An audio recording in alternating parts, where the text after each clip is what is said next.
Chapter 2089. You think I don't have money? Hu Xiaoheng was both angry and amused. He bent his index finger and tapped Gu Nianji on the forehead. Grandmother left most of her inheritance to me. Even if I returned President Lu's portion to him, it wouldn't even be 1/10 of what I inherited. Gu Nianji was extremely surprised.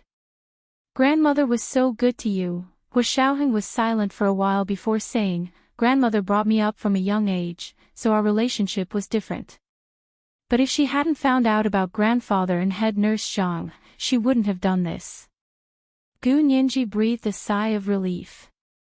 I also said that if there was no will, your grandfather, father, and President Lu would be the first in line of succession. The second in line of succession would be your grandmother's siblings, grandparents, and maternal grandparents. Although President Lu wasn't around at the time, he still had his wife, Luo Xinxue, and daughter, Hu Zhaoan. So even if there was a will, it wouldn't make sense to leave 90% of the property to a grandson. To be honest, if your grandfather and father wanted to sue, they could even go to court to invalidate the will. Hu Xiaoheng raised an eyebrow. Can it be invalidated in black and white? Of course. Gu Nianji shrugged. If the time of the will change was close to the time of your grandmother's death, then it would be even more plausible. For example, they could claim that your grandmother was delirious on her deathbed and was bewitched to change the will, so the will couldn't be established. It's all possible. Your grandmother has passed away anyway. It's not completely impossible for them to succeed if they want to do it. But now that you've taken the initiative to give a portion of the inheritance to President Lu, and there are special reasons, even if they go to court to fight, I'll be there. Don't worry. Gu Nianji smiled slyly and patted Hu Xiaoheng on the shoulder. Hu Xiaoheng held her mischievous hand and smiled faintly as he lowered his eyes. Yes, what am I worried about? Even if the will is invalidated and I have no money, don't I still have you to earn money to support me? I'm counting on you. He said it so seriously that Gu Nianji almost believed him. The two of them walked into the villa, and Gu Nianji asked casually, but I didn't expect President Lu to accept your gift. Hu Xiaoheng laughed. President Lu didn't want it at first. He said he didn't lack money because grandmother still left some things for Luo Xinxue and Luo Zhaoan. Now, these things belong to him. Since this estate was left to me by my grandmother, it's mine. But I said that at the time of my grandmother's death, she wanted to find his bones and bury him in France with her. He didn't object anymore. These were Xia Xian's last words in her life. They made Lu Yuan burst into tears. In the end, he still accepted Hu Xiaoheng's gift. It was Gu Nianji's first time at Lu Yuan's West Mountain Villa. The villa was a European-style building complex. It was 3 stories high, and there was a basement facing the backyard lawn, so it had a total of 4 stories. The night was very dark, and they could only see the shape of the small building by the LED lights on the surrounding white walls. Gu Nianji watched for a while and suddenly said, Young master, he also has a villa nearby. He opened the door nonchalantly and led Gu Nianji inside. When are you going to sell that house? Are you afraid of not having a place to stay? Why should I sell it? Gu Nianji looked at Hu Xiaoheng strangely. You know better than me how difficult it is to buy a house here. What's the point of keeping it if you don't sell it? Do you still want He Zhichu to come over? Hu Xiaoheng looked at Gu Nianji intently and closed the door without batting an eyelid. There was no more energy in that world, so it was impossible for He Zhichu to come over on his own. However, Gu Nianji remembered the 2 strands of He Zhichu's hair she had taken when she left. She planned to take them out after Song Jinning's honeymoon and let her mark them. Of course, there was no need to tell Hu Xiaoheng about this. She could arrange it herself. Gu Nianji narrowed her eyes and smiled.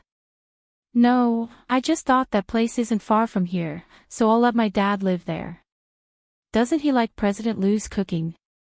But President Lu is married, so it's not realistic for him to live with the couple, so can we arrange it this way? This way, they can take care of each other, but it's not as awkward as living in the same house. Hu Xiaoheng felt that it made sense and nodded. That's not bad. However, Uncle Lu might want to live with us. Would you find it inconvenient? Of course not. Gu Nianji's eyes widened. I couldn't ask for more, but my dad might not be able to stand the atmosphere and environment of the Special Operations Forces, so I have to prepare a few more residences for him. Lu Jin actually didn't lack money, but he couldn't be bothered to take care of his finances. For him, having a place to sleep and eat, and then having a laboratory was enough. Okay, then we'll go and transfer the ownership tomorrow. You can give the house to Uncle Lu. Hu Xiaoheng made a prompt decision and finally let Gu Nianji get rid of He Jichu's villa. Gu Nianji didn't realize it and was still feeling happy. It was also Christmas Eve.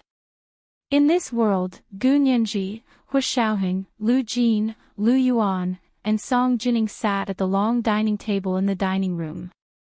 Each of them had a sumptuous meal in front of them, and they ate happily. In the West Mountain Villa, which was almost in the same place in the other world, a Christmas party was also being held. They were waiting for the bell to ring after 12 o'clock, and everyone was singing hymns together. Xie Qingying was now He Jichu's fiancée, and she was the hostess of tonight's dinner party. She wore a dark purple fishtail dress that wrapped around her curvy body. She looked dignified and seductive. She held a sparkling crystal glass in her hand. It was filled with red wine from the Bordeaux Chateau in France. She smiled at the guests who came and went. Miss Xie, when are you getting married to young Master He? Don't forget to give us an invitation then. This was a friend of Xie Qingying's, so he spoke politely and appropriately. That's right, Miss Xie.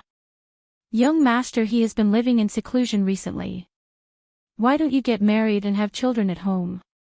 This was a family member who had a conflict of interest with He Jichu, so of course his words were unpleasant. Xie Qingying was unhappy. No matter how useless young Master He was still better than a good-for-nothing like you.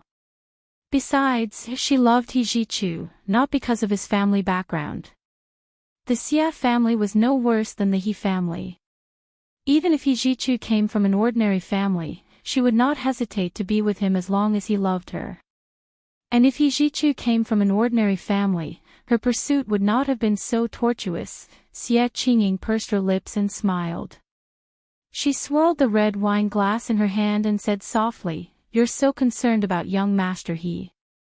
Are you worried that something might happen to your family?" The man's expression changed.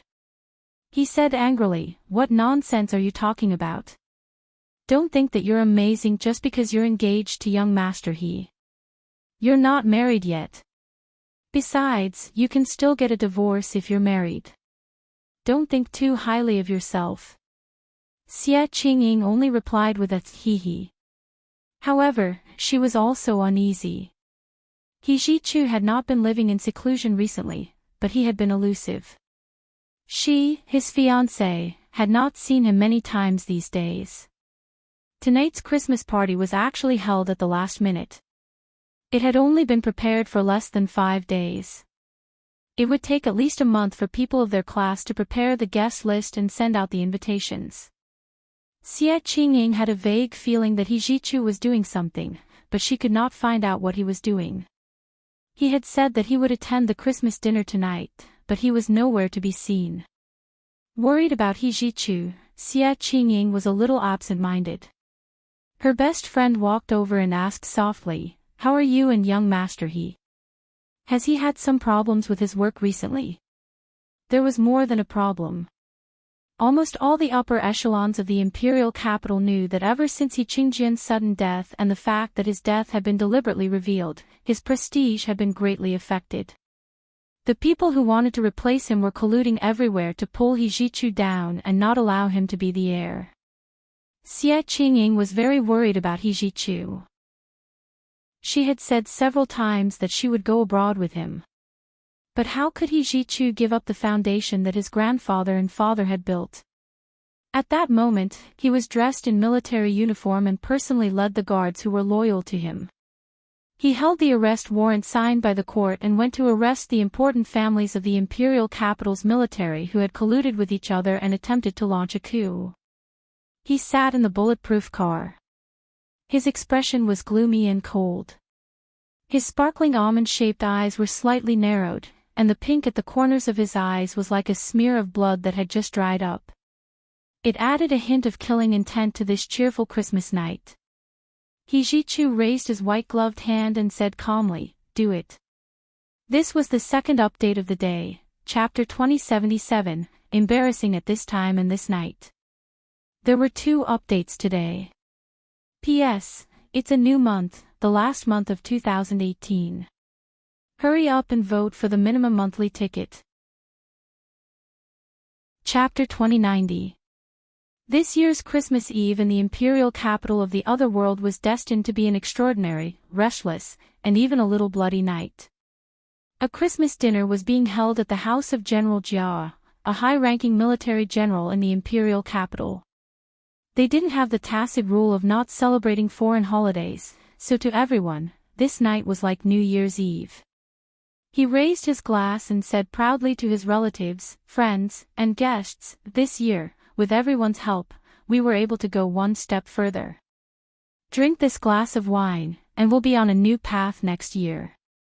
He was a general second only to He Qingjian in the imperial military, but He Qingjian had already arranged for his son, He Ji-Chu, to take over. His position was originally just that. However, he was unconvinced, and he had been unconvinced for a long time. However, his ability was limited, and he couldn't defeat He Qingjian. His family's background wasn't as powerful as the He family's. The foundation laid by the first 2 generations of the He family was too strong.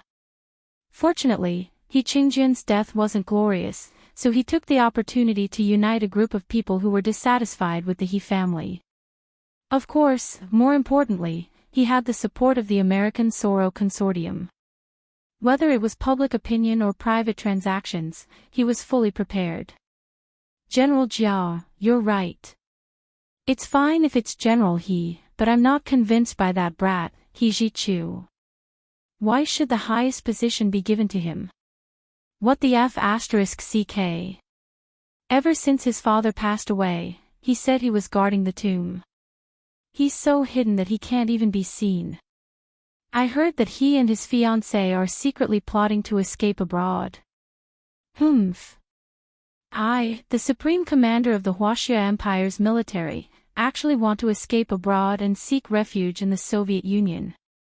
How embarrassing." In the spacious hall, Christmas jazz music was faintly discernible. There was also a female jazz musician on the stage, swaying her body and singing in a low voice.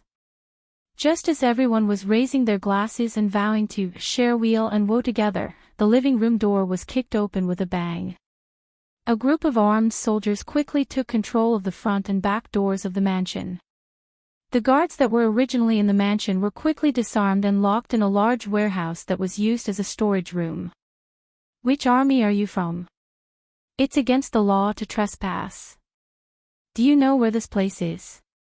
General Jia's personal secretary separated the crowd and walked over. He pointed at the leading soldier and reprimanded him rudely. He Ji-Chu wore a black fox fur cloak and knee-high military boots.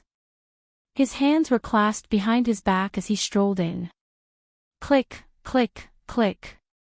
The sound of military boots on the marble floor was neither too fast nor too slow, and everyone who heard it was alarmed. He stood still at the entrance of the living room, his gaze disdainfully sweeping across everyone's dumbstruck faces. "Are you all already participating in this grand undertaking?" He looked at his watch and said sarcastically, "Isn't it a little early? Isn't the day of your uprising set to be the 1st of January next year, the day of the New Year's Day?" You, what did you say? What grand undertaking? What uprising?" General Jia panicked. He narrowed his eyes and looked at the expressionless He Ji-Chu standing in front of him. It was as if he was seeing the ruthless and merciless He Qingjian, his mind buzzed, and his hands started to tremble. Young Master is there a misunderstanding? Misunderstanding? They don't exist. He Ji-chu waved his hand. The huge TV screen hanging on the wall of General Jia's living room suddenly turned on. The scene just now where they were so pleased with themselves and cursed He Ji-chu and He Qingjian were all on display. General Jia's expression changed again, and sweat broke out on his forehead. He didn't bother to wipe it away and said fiercely, "You're monitoring me. He Ji-chu, this is against the law. I have the authorization of the military court. General Jia, you have too close contact with foreign consortiums. I have to effectively monitor you." He Ji-chu put his hands behind his back and looked at the few blonde and blue-eyed foreign guests on the second floor. Nonsense. You arrested us because we complained about you just now. Major General, he even has to care about everyone's complaints. How majestic. Are you trying to cover up the truth with one hand? General Jia roared fiercely. He Ji-chu raised his black leather-gloved hand and covered his mouth with a chuckle. Why would I arrest you just because you complained? Although I, He Ji-chu, don't agree with what you said, I swear to the death to support your right to speak. General Jia raised an eyebrow. He knew that He Ji-chu wasn't as hardcore as He Qingjian. Moreover, he studied law and was deeply influenced by his mother, Qin Suan, a lawyer. He relied on evidence for everything. In front of so many people, he said that he wouldn't pursue what they said today, so he definitely wouldn't pursue it. General Jia secretly heaved a sigh of relief, but at the same time, he looked down on He Ji-chu and thought that he had no guts. How could such a person be the supreme commander of the military? Definitely not. He was about to speak when He Ji-chu took out a few more arrest warrants from the court and said calmly, "I'm here today to execute the arrest warrant from the military court." As he spoke, his expression changed and he said coldly, "Since you're all together today, it saves me the trouble of arresting people one by one. Take them all away." He handed the arrest warrant to his subordinates and asked them to arrest them. The living room was in chaos. The women and children cried for their husbands and fathers, and the subordinates hurriedly covered up for their superiors. Some people were calling the police, and a few older people even fainted. He Ji-chu was unmoved. He stood alone in the living room and watched as his guards controlled the various corridors and entrances. Cut the crap. If you have something to say, go to the military court. We're just carrying out orders. He Ji-chu stepped to the side and watched as his guards arrested all the people on the arrest warrants. Of course, General Jia was the leader, and the others also held high positions in the military. It could be said that 4 out of 7 of the people in the highest positions of the military were here. If you arrest us, the other 2 won't let you off. General Jia shouted at the top of his lungs. You don't have to worry about it. My men have already gone to the other 2 families to arrest them.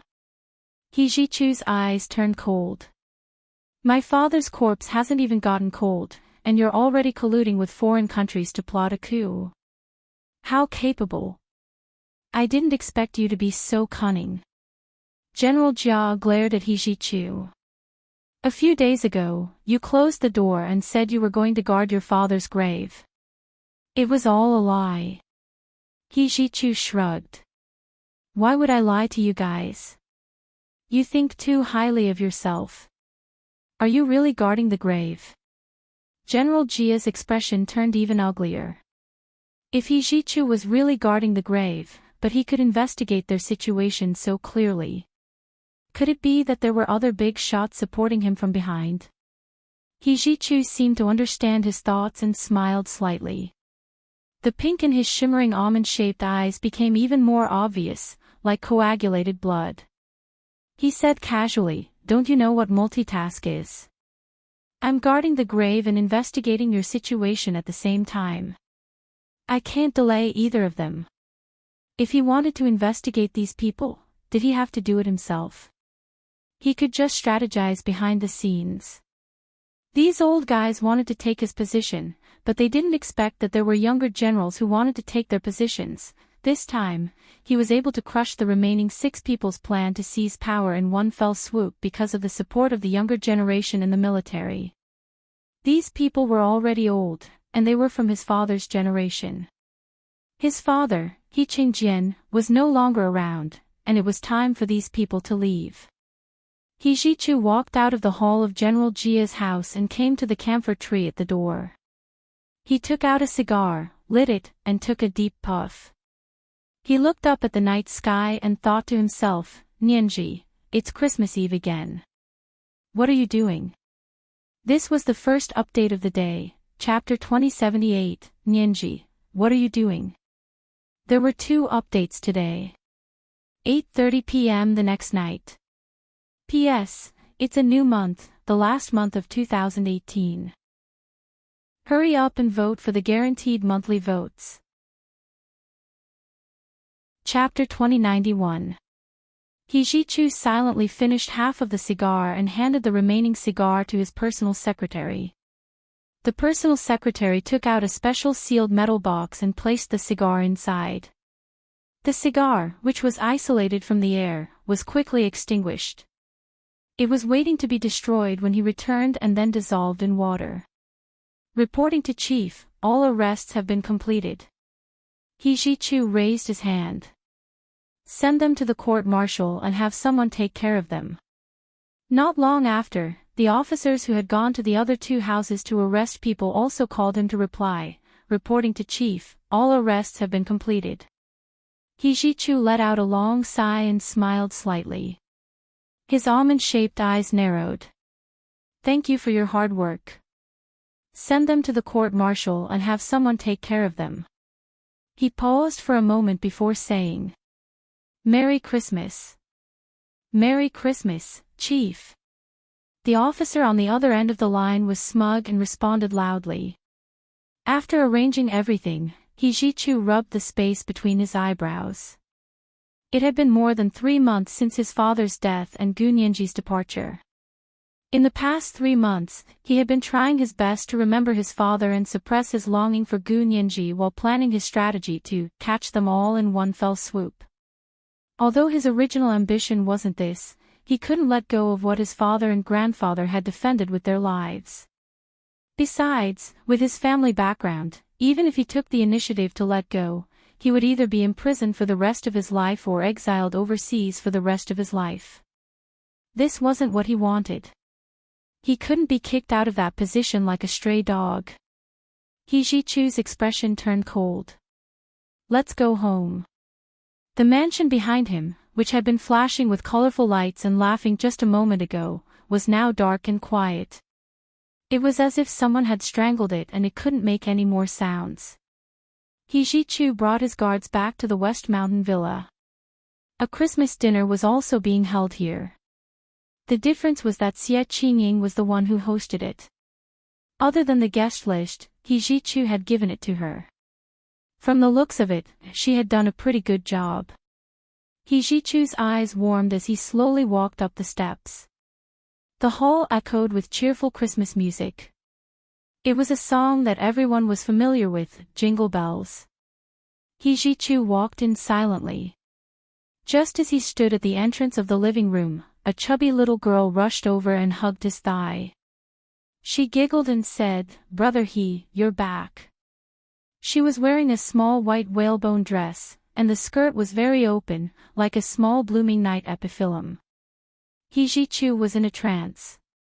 He looked down at the 11 or 12-year-old girl and felt as if he was looking at Gu Nianji from all those years ago. He stood there without moving, only looking at her expressionlessly. The little girl laughed for a while. Seeing that there was no response, she became a little bored. Letting go of his leg, she rubbed her nose and muttered, "You're not saying a word. Are you mute?" At this time, Xie Qingying hurried over and said to the little girl, "Xie Qingfan, you are so rude. Be careful, I will tell your father later. The man you're marrying is a mute." Xie Qingfan didn't seem to be afraid at all.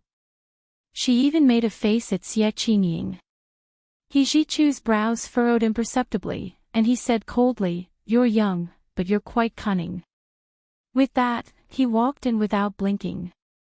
When he passed by Xie Qingying, he said aloofly, "Impolite children should be kicked out. Don't ever appear in front of me again."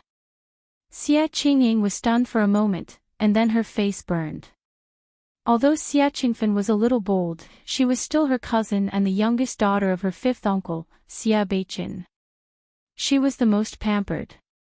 If she were to be kicked out just like that, she would offend her fifth uncle. How would she be able to face the Xie family in the future? In the Xie family, Xie Qingying's father was only from a side branch. He and the prime minister, Xie Beiqin's branch, had actually been together for 5 generations. However, the Xie family was a large family. The ranking of Xie Beiqin's relatives was still based on the entire family. Therefore, although Xie Beiqin was the eldest legitimate son of his branch, he was ranked 5th in the entire clan.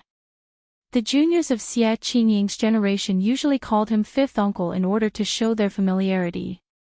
They only called him prime minister in front of outsiders. Xie Qingying had only won Xie Beiqin's favor because she had returned from studying abroad and used her professional knowledge to help him campaign. That was why they had become intimate with each other. The relationship between relatives had always been based on walking around. No matter how close they were by blood, if they didn't interact with each other all year round, their relationship wouldn't be as good as distant relatives who were slightly related but couldn't help but see each other every day. Xie Qingying pondered for a while before following He Jichu through the side door. They avoided the bustling crowd in the hall and went up to the 2nd floor. The soundproofing on the 2nd floor was very good. After closing the door, no sound from the outside could be heard. Xie Qingying took the black fox fur cloak He Jichu had taken off and hung it on the coat rack at the door. She pleaded for Xie Qingfen, "Young master, He Qingfen is young, and our whole family dotes on her. It's her first time at our house, so she's very excited. She's always known your name and admires you. She's too excited today. You're a magnanimous adult. Don't lower yourself to the level of a child." He Jichu took off his military jacket and changed into the slippers he wore at home at the door. He looked up at Xie Qingying and said aloofly, "How old is she?" Xie Qingying quickly said, "She's just turned 12, but she's chubby and not tall, so people often think she's only 8 or 9 years old." 12 years old. She's not a child anymore. He Jichu walked into the cloakroom and put on a casual outfit. Without turning his head, he said, "Don't let me see this person again." Xie Qingying was shocked. "Young master He, do you really dislike Qingfen that much? She didn't do anything, did she? As for saying that you're mute, isn't that just a child's habit of using words to preserve their dignity? Do you really want to stoop to her level?" He Jichu glanced at her and thought to himself, she usually looked quite smart, but she actually didn't feel that anything was wrong with this matter. He was thinking about whether he should remind her, but seeing how protective she was of her cousin, he couldn't bear to see her. He sat down on the sofa alone and said, "Pour me a glass of red wine." Xie Qingying went to the wine cabinet to look for a while and poured him a glass of French Bordeaux 83 red wine. She only lightly covered the bottom of the glass. She placed the red wine in front of He Jichu and whispered, "Do you want something to eat?" He Jichu nodded. "Get me something to eat." Xie Qingying left the living room where he was resting and went to the 1st floor to order the kitchen to prepare supper for He Jichu. At that moment, her 5th uncle, Prime Minister Xie Beiqin, walked over and said anxiously, "Qingying, where's young master He? Is he back?" "I just came back." "What's wrong?" Xie Qingying asked uneasily. She thought that her 5th uncle had come to stand up for his youngest daughter, Xie Qingfen. "I just received news that young master He brought his men to arrest 6 people. Xie Beiqin said as he spread out his hand and revealed a note with the names of the 6 people on it. Xie Qingying glanced at it and her breathing instantly stopped. No way. All 6 of them were arrested. Xia Beichen's expression gradually changed. Yes, that's why I want to ask young Master He what's going on. What is he trying to do? If there's such a huge commotion in the military, how can he convince the people alone? Xie Qingying composed herself and subconsciously spoke up for He Zhichu. Fifth uncle, young Master He had no choice but to do this. For the past 3 months, young Master He has been living in seclusion. He has been mourning for the general's grave, but these people have been constantly making things difficult for him. What can he do? No matter how difficult it is, he can't do this.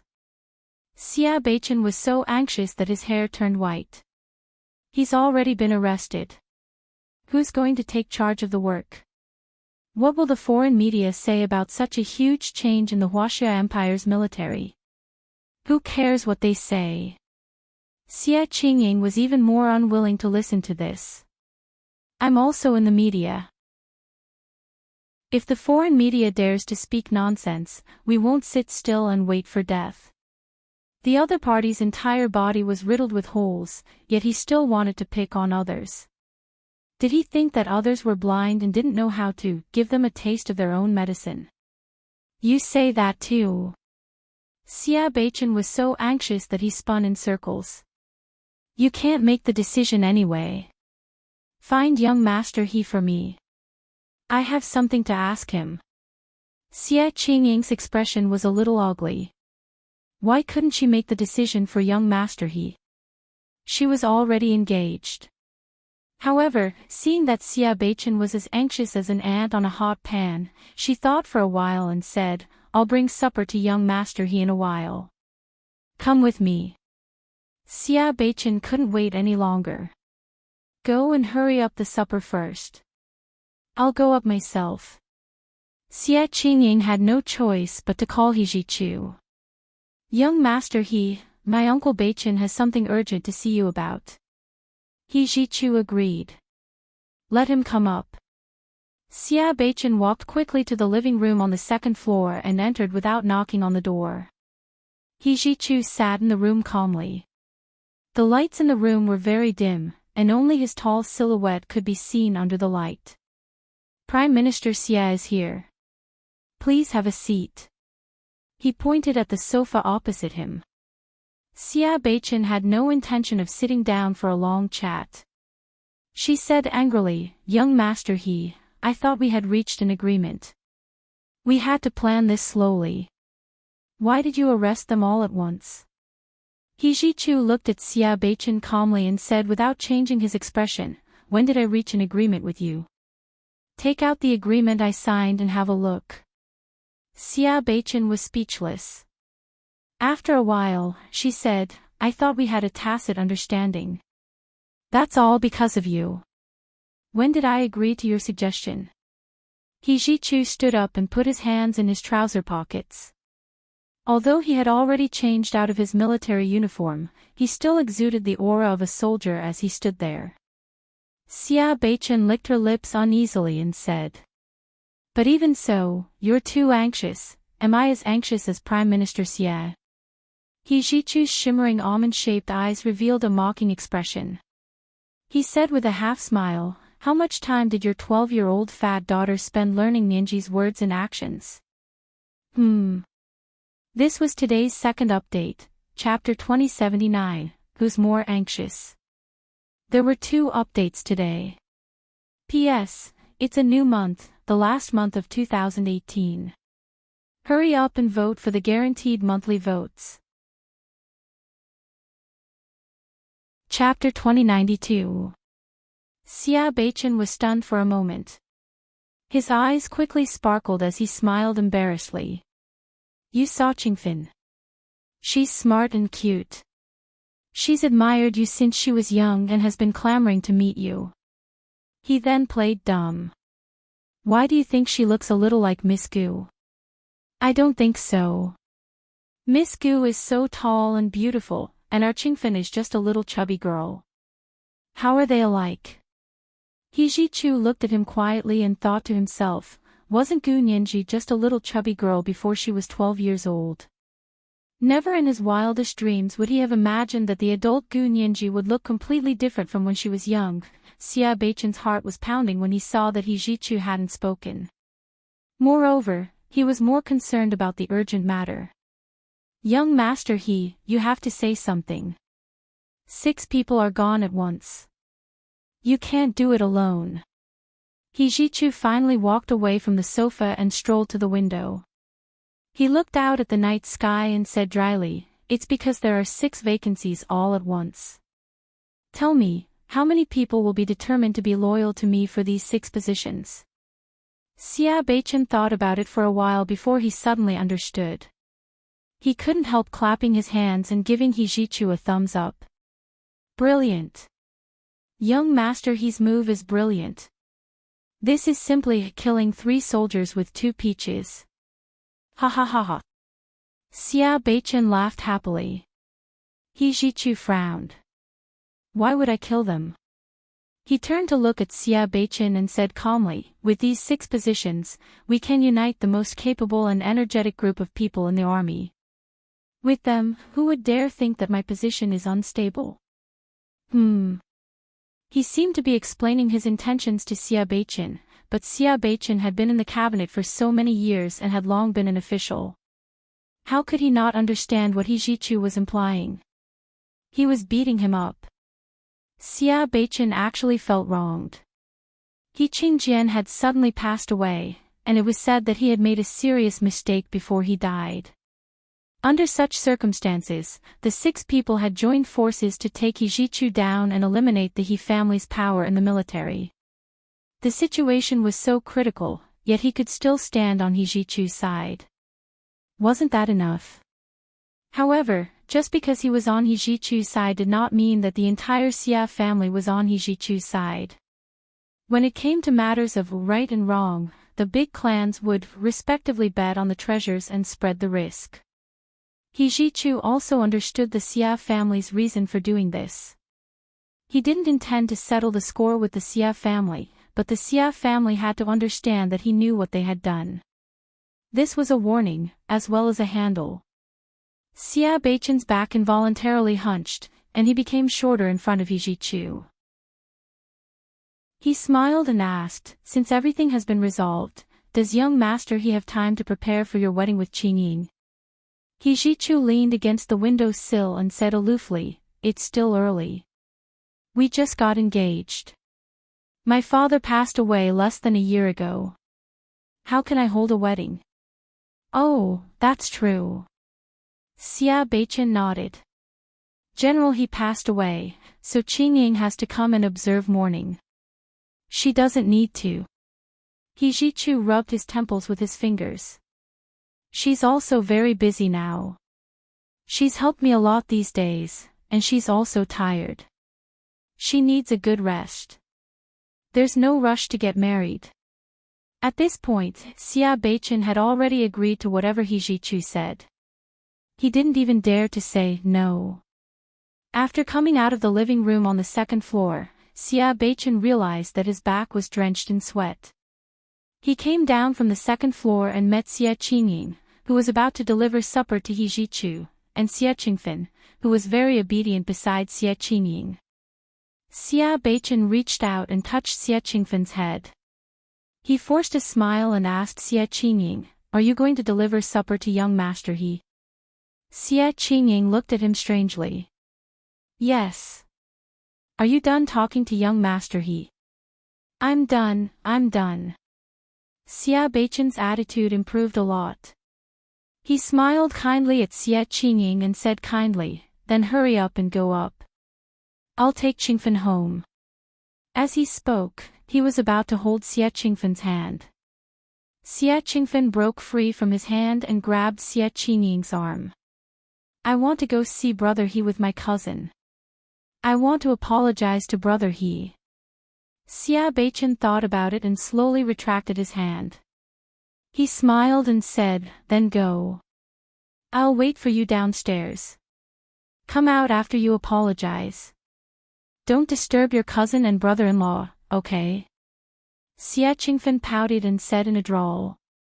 Got it. Xia Beichen smiled as he came to the hall and started chatting with people. Xia Qingying brought Xia Qingfen to the living room on the second floor and knocked on the door. He Zhichu had just walked back to the sofa and sat down when he heard Xia Qingying's voice coming from the intercom. Young master He, supper is ready. He Zhichu pressed the automatic door button and opened the door to let her in. However, as soon as Xia Qingying came in, a chubby little girl ran out from behind her and quickly ran to him. She knelt on the carpet in front of him and placed her hands on his knees. She widened her eyes and said, Brother He, I was wrong just now. Can you forgive me? He Zhichu looked at her expressionlessly, then raised his head to look at Xia Qingying. His voice was very gentle as he said, Qingying, have you already forgotten what I said earlier? Xia Qingying was stunned and quickly smiled. Young master He, don't be angry. Besides, you have to apologize for doing something wrong. I asked her to come. She then said to Xia Qingfen, Qingfen, all right. You've apologized. You can go back now. Your father is still waiting for you downstairs. No. I'm not going back. Xia Qingfen suddenly became stubborn. She stared at He Zhichu in fascination and said, Brother He, you're so good-looking. I want to stay at your house, okay? I'm very interested in the law and want to learn it. Brother He, can you teach me? He Zhichu looked at her calmly and shook his head. No. Huh? Why? What's wrong with me? Xia Qingfen was stunned, as if she had never thought that He Zhichu would reject her. You're not good at all. You're stupid, ugly, and pretentious. I can't eat when I see you. Disgusting. He Zhichu's almond-shaped eyes flashed with a cold light, and his thin lips spat out hurtful words. Xia Qingfen was stunned. She stared at He Zhichu in a daze for a while before bursting into tears. She got up and ran out. Xia Qingying was also stunned and couldn't come back to her senses for a long time. Why would He Zhichu say such harsh words to a child? Xia Qingying's expression gradually turned ugly. She put the supper on the coffee table in front of the sofa and looked at He Zhichu seriously. Young master He, your words were too harsh just now. Qingfen is still a child. It's because she's still a child that she's even more disgusting. He Zhichu's expression was as cold as frost. I said I don't want this person to appear in front of me again. Did you ignore my words? Xia Qingying was extremely embarrassed and was also very dissatisfied with He Zhichu's attitude. She composed herself and tried to reason with He Zhichu. Young master He, what's wrong with you? No matter how outrageous Qingfen is, she only admires you and admires you.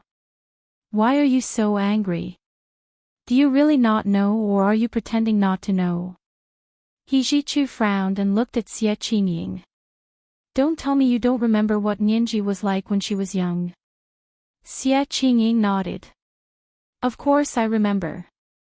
What's wrong? Can't you tell that your little cousin is deliberately imitating Nianji when she was young? Xia Qingying still nodded calmly. She does look a little similar, but she didn't learn it. All girls at her age are like that. Besides, so what if she did? Nianji is your biological sister, and my Qingfen is similar to your sister. It means that we're fated to be relatives. Why are you reacting so strongly? Xia Qingying was very confused. At most, I'll tell her not to learn from others and be herself. He Zhichu felt a wave of anger. He tugged at his collar and said, up to you, but don't let me say it again. I don't want to see your little cousin. From now on, she's not allowed to appear where I am. This was today's first update, Chapter 2080, Fate as Relatives. There were 2 updates today. At 9:00 in the evening. P.S. Today is Monday. Recommendation votes are very important. Chapter 2093. Xie Qingying looked up in surprise and looked at He Zhichu for a while. Her eyes dimmed as she nodded. Okay, I'll tell my fifth uncle. She left the living room on the second floor and went to the living room on the first floor. The lights were still bright, the music was beautiful, the clothes were fragrant, and the laughter was cheerful. A servant saw her come down and quickly said, "Miss Xie, Prime Minister Xie said he wants you to go over. They're in the car at the door." Xie Qingying thought about how Xie Qingfen had been chased out by He Zhichu's harsh words and felt a little strange. She suppressed herself and nodded. "I'll go take a look." She put on her black mink coat and walked out. The cold air outside calmed her somewhat dizzy mind.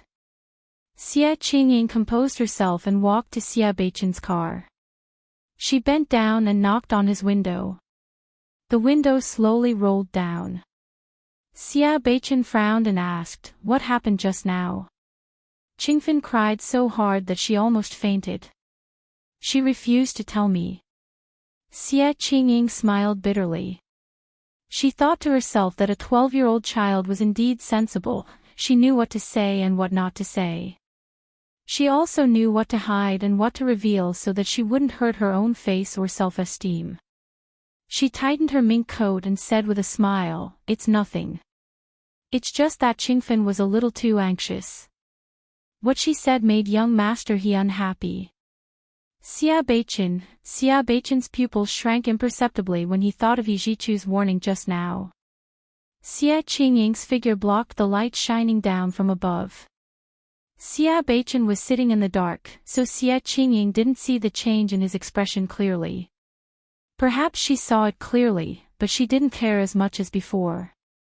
"What did Qingfen say?" Xie Beichen forced a smile. "How old is she?" "She's not someone who doesn't know the severity of things. How could she make young Master He angry?" "Qingying, you're young Master He's future wife, and Qingfen is from your family." Young Master He didn't give Qingfen face. Xie Qingying stopped smiling and interrupted Xie Beichen. "Fifth uncle, don't get carried away. Young Master He didn't give Qingfen face purely because Qingfen wasn't being proper. It had nothing to do with the rest of the Xie family.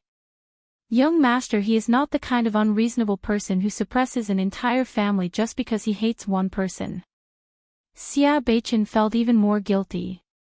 He smiled sheepishly and said, "Qingying is really different now. She's not even married yet, but she's already siding with an outsider." Xie Qingying was angry. She frowned and stood up straight. She looked down at Xie Beichen and said lightly, "Fifth uncle, to me, young Master He is the man I love. I married him because I love him. Qingfen is my cousin. I will treat her well, but she should also know her manners. 12 years old isn't young anymore." Even though Gu Nianji grew up in the He family and was spoiled by young Master He and Lawyer Qin to the point of being spoiled and willful, she wasn't as ugly as she is now. Xie Beichen's expression turned even darker. Did he hear wrongly? Xie Qingying was actually beating him up? Xie Beichen was not as polite to Xie Qingying as he was to He Zhichu. His expression darkened. It seems like Qingying thinks that since we're already engaged, she can burn the bridge after crossing it. Fine, I want to see how you are going to be the mistress of the He family. Drive. At his command, the car drove away with a whoosh. Xie Qingying almost stumbled from the impact of the car. She took 2 steps back before she could regain her footing. Xie Qingying glanced at the car coldly before returning to the living room. Her best friend walked over with a cup of hot cocoa and handed it to her. "Your face is purple from the cold. Warm it up." Xie Qingying held the hot cocoa in her hand and felt warm. Her eyes were a little red as she looked at her best friend. "What's wrong?" Her best friend looked at her in confusion. "What happened?" Xie Qingying finished the hot cocoa and put it down. She looked around and pulled her into her room not far from the living room. This was a suite on the first floor. It was very spacious and well decorated. It was a pity that it wasn't on the second floor. Her best friend was even more worried when she saw how cautious she was. What happened? Xie Qingying looked at her for a while and hesitated to speak. Say something. What else can't you tell me? Her best friend held her hand and asked with concern, or does it have something to do with young Master He? Xie Qingying let out a long sigh and said, do you remember my cousin, Xie Qingfin? She's the youngest daughter of my uncle Beichen's family. Oh. Her best friend let out a long sigh and said meaningfully, of course I know. When I saw her a few days ago, I was really shocked. Xie Qingying smiled bitterly. She's really bold. She only learned a little from Gu Nianji, yet she dared to be touchy in front of young Master He. Her best friend giggled. Young Master He must be disgusted by her appearance, yet she still wants to be touchy, right? Xie Qingying's smile became even more forced. She pinched her best friend. You're still laughing. She added, he's quite disgusting. He even told Qingfin bluntly. Qingfin was so embarrassed that she couldn't get out of it. She was crying in front of her father just now. That's right. Her best friend snapped her fingers. Hold on a little longer. I guarantee that young Master He will feel disgusted when he thinks of Gu Nianji again. Then you can rest assured and be Mrs. He. Xie Qingying looked at her in a daze. She bit her lip and said, but Gu Nianji is young Master He's biological sister. Although they don't have the same father, they have the same mother. They are siblings. Her best friend smiled and said, they are siblings, but it's not appropriate for you to be too good to your sister. Think about it, which wife would like to have a sister-in-law at home who is doted on by everyone? When the time comes, the sister-in-law will be able to control young Master He's feelings for you. What do you think you'll do? She moved closer to Xie Qingying and said very softly. The idea I gave you is not bad, right? Not only can it follow your fifth uncle's wishes, but it can also make young Master He cut off your fifth uncle's intentions. It's killing two birds with one stone. Xie Qingying smiled. She wanted to follow her fifth uncle's wishes, but if she said that her fifth uncle was interested, He Zhichu would have to have that kind of heart. Ever since she found out that Gu Nianji was He Zhichu's biological sister, Xie Qingying had been relieved. She thought about how she used to regard Gu Nianji as her rival in love and found it funny. What a huge mistake. She had never thought about it again, so she did not take Xie Beichen's plan seriously. She also treated Xie Qingfin as a child's mischief. However, He Zhichu showed an unusual disgust for Xie Qingfin's actions and forbade her to appear in front of him. She had no choice but to stop thinking about it. But how was that possible? Xie Qingying looked at her best friend and decided to keep her thoughts to herself. She didn't even share it with her best friend. After that, Xie Qingying felt uneasy at the Christmas party. After the clock struck 12 in the evening, everyone gathered together to sing hymns. After singing, she and He Zhichu said goodbye to everyone. Many people had waited the whole night for He Zhichu to appear. Seeing that he had finally arrived, everyone was in a better mood. They rushed to shake hands with him to show their closeness. He Zhichu's attitude was also very gentle. He stood there politely. He was less unreasonable and domineering than his father, but more noble and unapproachable. Not long after, everyone left except for Xie Qingying. She stayed in the living room and watched the servants clean up the mess after the dinner and party. He Zhichu took out a cigarette and played with it in his hand. He asked Xie Qingying indifferently. Do you want me to send you off? Xie Qingying turned around in surprise. I have to go too. Young Master He, today is Christmas Eve. He Zhichu narrowed his eyes and looked over. He said unquestionably, yes, I have to observe filial piety. You don't have to come over so frequently this year. But we're already engaged. Xie Qingying walked over and looked up at He Zhichu. Young master I'll move in and observe filial piety with you, okay? He Zhichu pursed his lips. He wanted to say no, but Xie Qingying wasn't Xie Qingfen. He had to be more polite when speaking to her. Seeing that He Zhichu didn't reject her outright, most of the uneasiness in Xie Qingying's heart disappeared. She smiled and said, I won't disturb you. I'll just help you take care of this family. You can focus all your energy on your work. After a pause, Xie Qingying added, you just took care of those 6 people. I'm worried that the rest of their gang will harm you. He Zhichu came back to his senses and thought that this was something he needed to consider. However, it wasn't his safety, but Xie Qingying's. No matter what, in the eyes of outsiders, Xie Qingying was his fiancée and would be his wife in the future. At this stage, it was indeed not safe to leave her outside. He Zhichu knew that he still had to spend some time before he could fully control it. He nodded and agreed. Then you move in. The He family's house was big. Xie Qingying already had a suite here, but it was on the first floor. Xie Qingying was even more at ease. She couldn't help but muster up the courage to ask again. Young master do you want me to move to the suite opposite your bedroom on the 2nd floor? That suite was Gu Nianji's room. Ever since she left, no one had lived in that room. However, He Zhichu still had people clean it every day. The inside was kept the same. If a needle wasn't placed properly, He Zhichu would be able to tell at a glance. He Zhichu narrowed his eyes and said calmly, don't you have a suite downstairs? This is Nianji's room. She'll cry when she comes back and has no place to stay. She's young, and you're her sister-in-law. You have to be more tolerant. This was today's first update, Chapter 2081, Intentional. There were 2 updates today.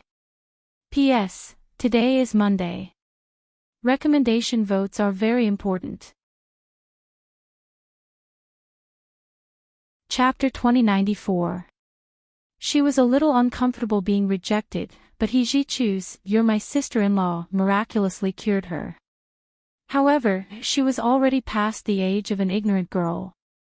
She wouldn't be coaxed by a few nice words from a man. Xie Qingying looked at He Zhichu with mixed feelings. She smiled and nodded. Okay, then leave it to her. She paused and said softly, actually, when we get married in the future, Nianji might not be willing to live on the same floor as us.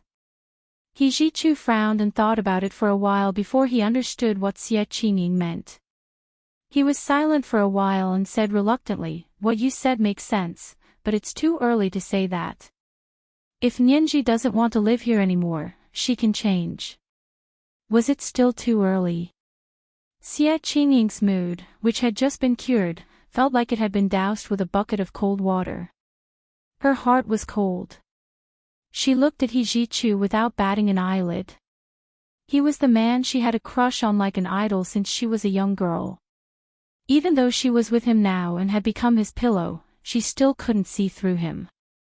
She slowly took a step back, and half of her body was hidden in the darkness. She and He Zhichu were in the light and shadow, one bright and the other dark, like mirror images. After looking at him quietly for a while, Xie Qingying said softly, Zhichu, do you know that I love you?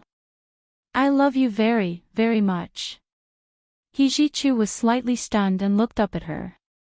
In the half-light and half-dark, her straight and exquisite nose looked exactly like Gu Nianji's. He Zhichu couldn't help reaching out and caressing her cheek. Xie Qingying nestled the side of her face in He Zhichu's palm and felt the warmth of his palm. It was as if she was being pampered in his palm, and she loved him very much. But no matter how much she loved him, she still had her own principles and bottom line. She wanted He Zhichu's entire heart, but now she realized that she would never be able to achieve this goal. Xie Qingying closed her eyes and said softly, actually, if you didn't seem to value Nianji so much, my 5th uncle wouldn't have asked Qingfen to bother you. He Jichu's hand paused, then he pulled it back and put it behind his back. His slightly dazed gaze instantly sobered up. He Jichu asked coldly, "What do you mean?" Xia Beichen asked Xia Qingfen to learn from Nianji. "You knew about this a long time ago, right?" Xia Qingying straightened her head and looked at He Jichu. "I told you just now, I know. Then why didn't you stop it?" He Jichu's anger rose again. "Of all the people to learn from, why did you have to learn from Nianji? He even got such a disgusting person to learn from him. You're deliberately making things difficult for me, aren't you?" Xia Qingying looked at him. The sorrow in her heart was like the sea in the middle of the night, rising and falling, so dark that she couldn't see the end. Her voice was almost choked with sobs. "What's the point of me stopping you? Do you think fifth uncle will listen to me? Besides, why do you care so much about this? Tell me, why do you care so much about this?" she roared. "That's none of your business." He Jichu was already being unreasonable. There was no gentleness in his shimmering almond-shaped eyes, only monstrous anger. He wanted nothing more than to burn Xia Qingying. "Don't force me." He clenched his fists so tightly that his knuckles cracked in the quiet night. "I forced you. When have I ever forced you? You've always been the one forcing me." Xia Qingying was still not as tolerant as He Jichu. She screamed and clutched her chest as she took a few more steps back. He Jichu walked out of the darkness and stood where the light shone. He Jichu realized that she actually looked nothing like Gu Nianji.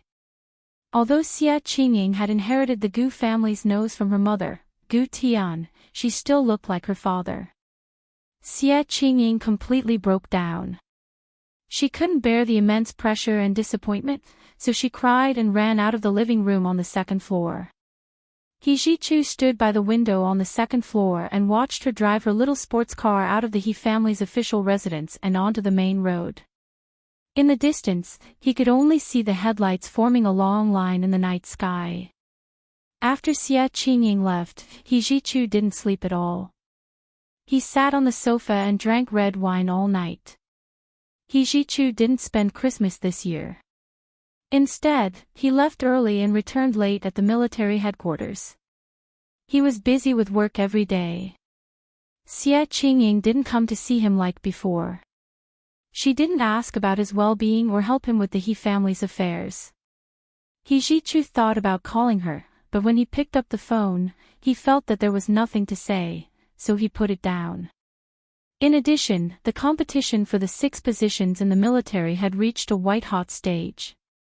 He Jichu had to personally oversee it in order to suppress all the forces and find a way to balance things out. More than 2 months had passed since he was busy, and the Spring Festival was coming soon. 3 of the 6 positions in the military had already been decided. He Jichu awarded the 3 awards and certificates.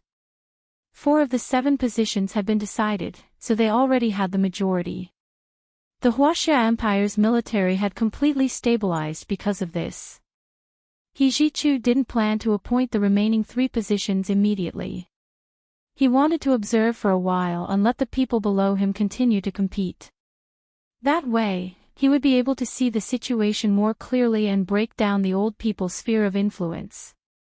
That day, after a meeting at the military headquarters, he only noticed that it was snowing when the curtains in the conference room were drawn. "It's snowing on New Year's Eve.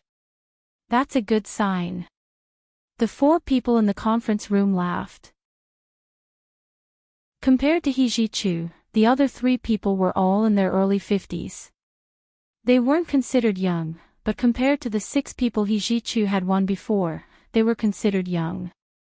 That was because the youngest of the 6 people was 65 years old. "General He, will you be home on the first day of the new year this year? I'll bring my son to visit you for the new year." The 3 people surrounded He Jichu and chatted. After Christmas, his rank was already general. He Jichu smiled. "Thank you. I'll be going to the base on the first day of the new year to celebrate the new year with the soldiers." I won't be back until the 7th day. The 7th day. Doesn't that mean I won't have my annual leave? The three people laughed. General why don't we take turns going to the base? There's no need.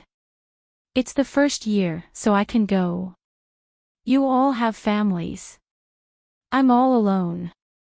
It'll be more fun to go to the base for the new year. Ji-Chu declined politely. The three people looked at each other and asked tentatively, what about Miss Ye? You guys won't be spending the new year together this year.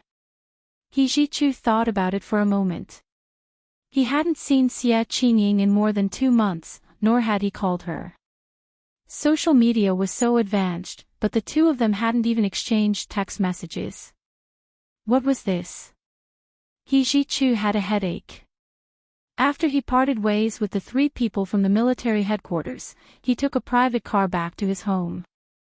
At the entrance of the He family's mansion, he saw a 2-seater sports car that he hadn't seen in a long time.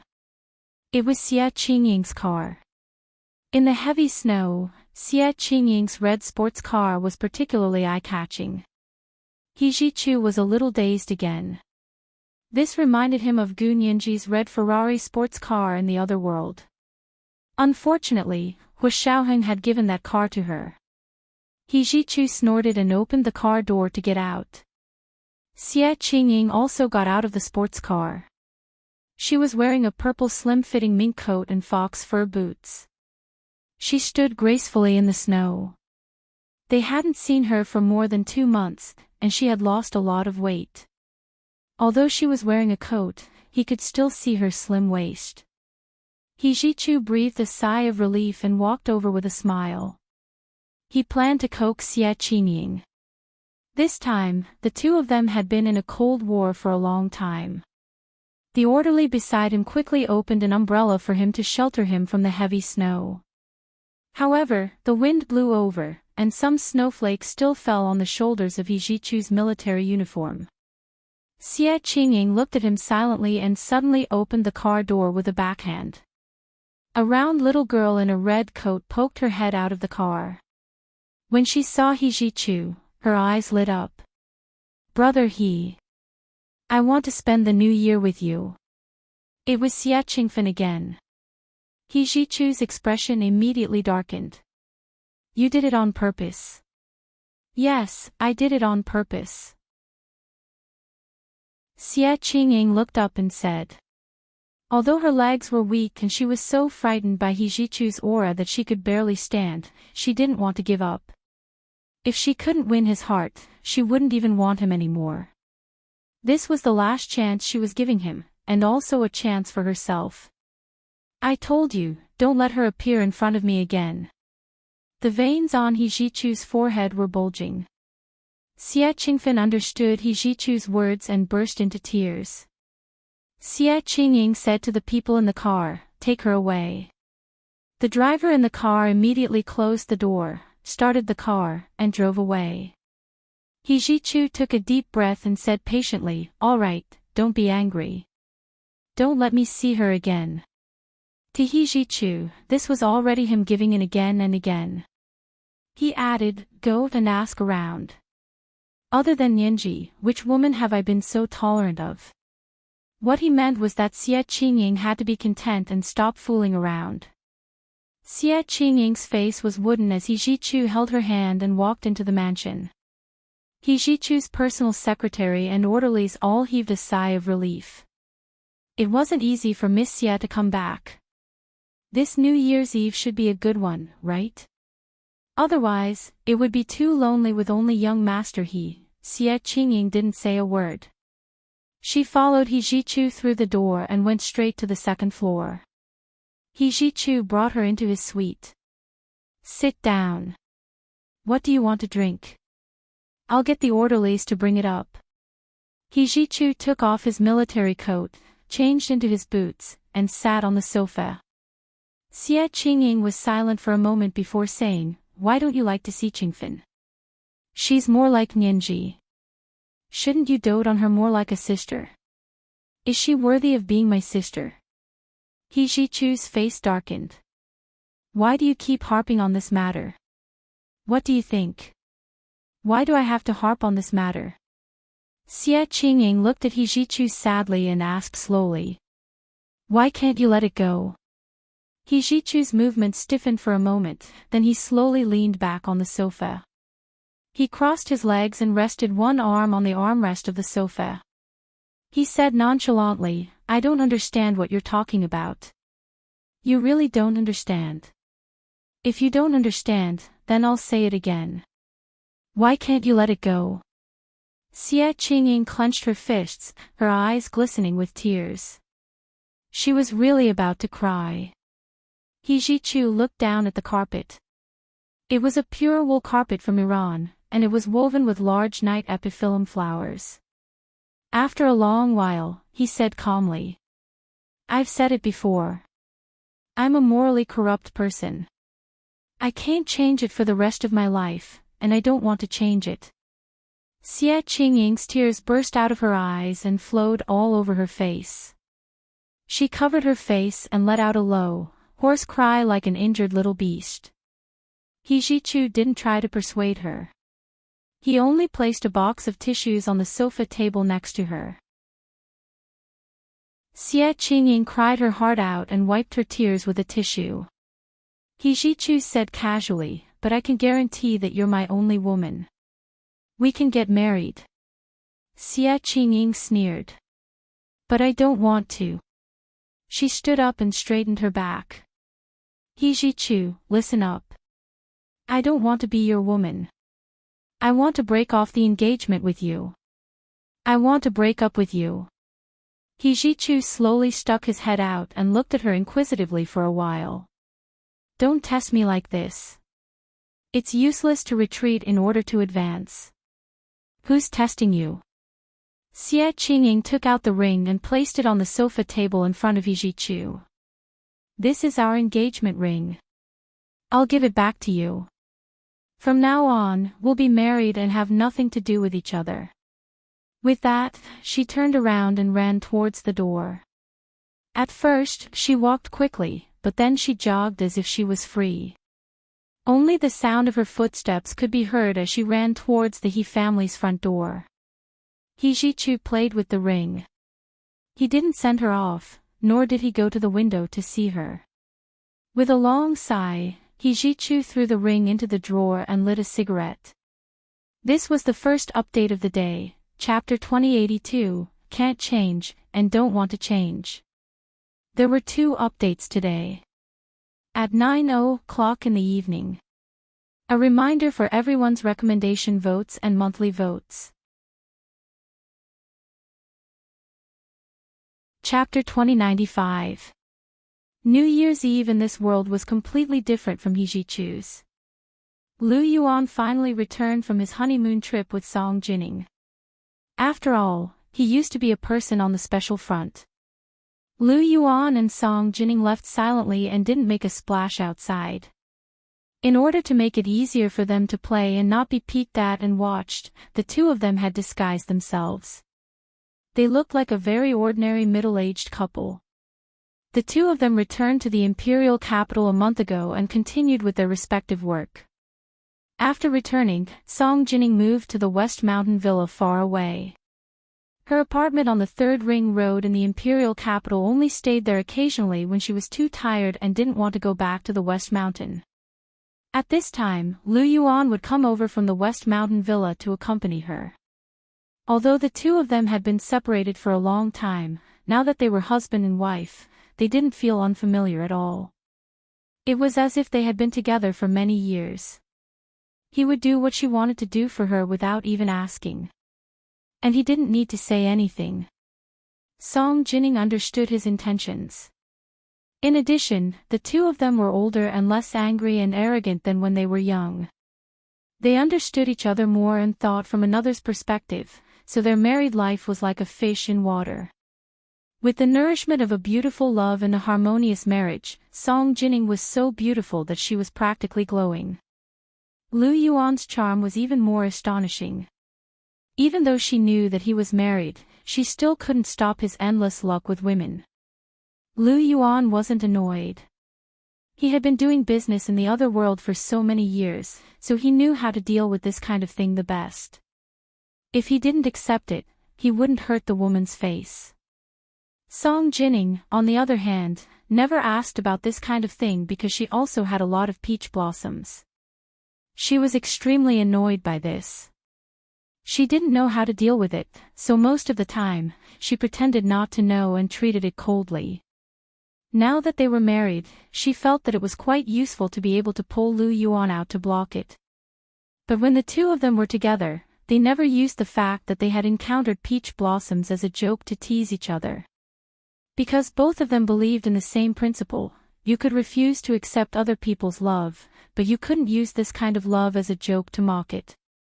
Doing so wouldn't make you look very popular. Instead, it would make people think that you were very lame. The longer they spent together, the more they realized that they had the same attitude when it came to dealing with people. It was just that the way they handled things was different. After all, Lu Yuan and Song Jining's personalities were actually very different. However, they complemented each other and were happy and harmonious. This year's New Year's Eve was the first New Year's Eve after Lu Yuan and Song Jining got married. It was also the first New Year's Eve that Lu Yuan returned to this world after 18 years. Both of them decided to celebrate. Lu Yuan had been preparing for the New Year's Eve dinner since he returned from his honeymoon. He had bought a lot of ingredients. In order to ensure freshness, he had chosen to have some seafood delivered by air at a fixed time. It was only delivered at noon on New Year's Eve. Song Jining personally prepared the invitations and invited Lu Jin, Gu Nianji, and Hu Xiaoheng over for the New Year's dinner. Lu Jin was the first to arrive. He came to the door with a bottle of French Bordeaux, 84. Song Jining personally opened the door for him. She smiled and took the red wine. "Professor Lu, you're early. What have you been up to recently?" The funding for Lu Jin's personal laboratory had been approved, and the Institute of High Energy Physics was under construction. Lu Jin did not go to the Institute of High Energy Physics to teach anymore. He stayed at home and tinkered with his own laboratory. He followed Song Jining into the living room and said seriously, "I'm busy with the lab. I came early because I live close by." "Oh, right. You live in the West Mountain Villa now, right? Did Nianji transfer it to you?" Song Jining made Lu Jin a cup of tea and placed it on the coffee table in front of him. Lu Jin nodded and frowned. "I told her not to bother. Why is she going around? It's still hers in the end anyway." But Xiaoheng insisted that she transfer it. Song Jining understood and asked curiously, "You've already made a will?"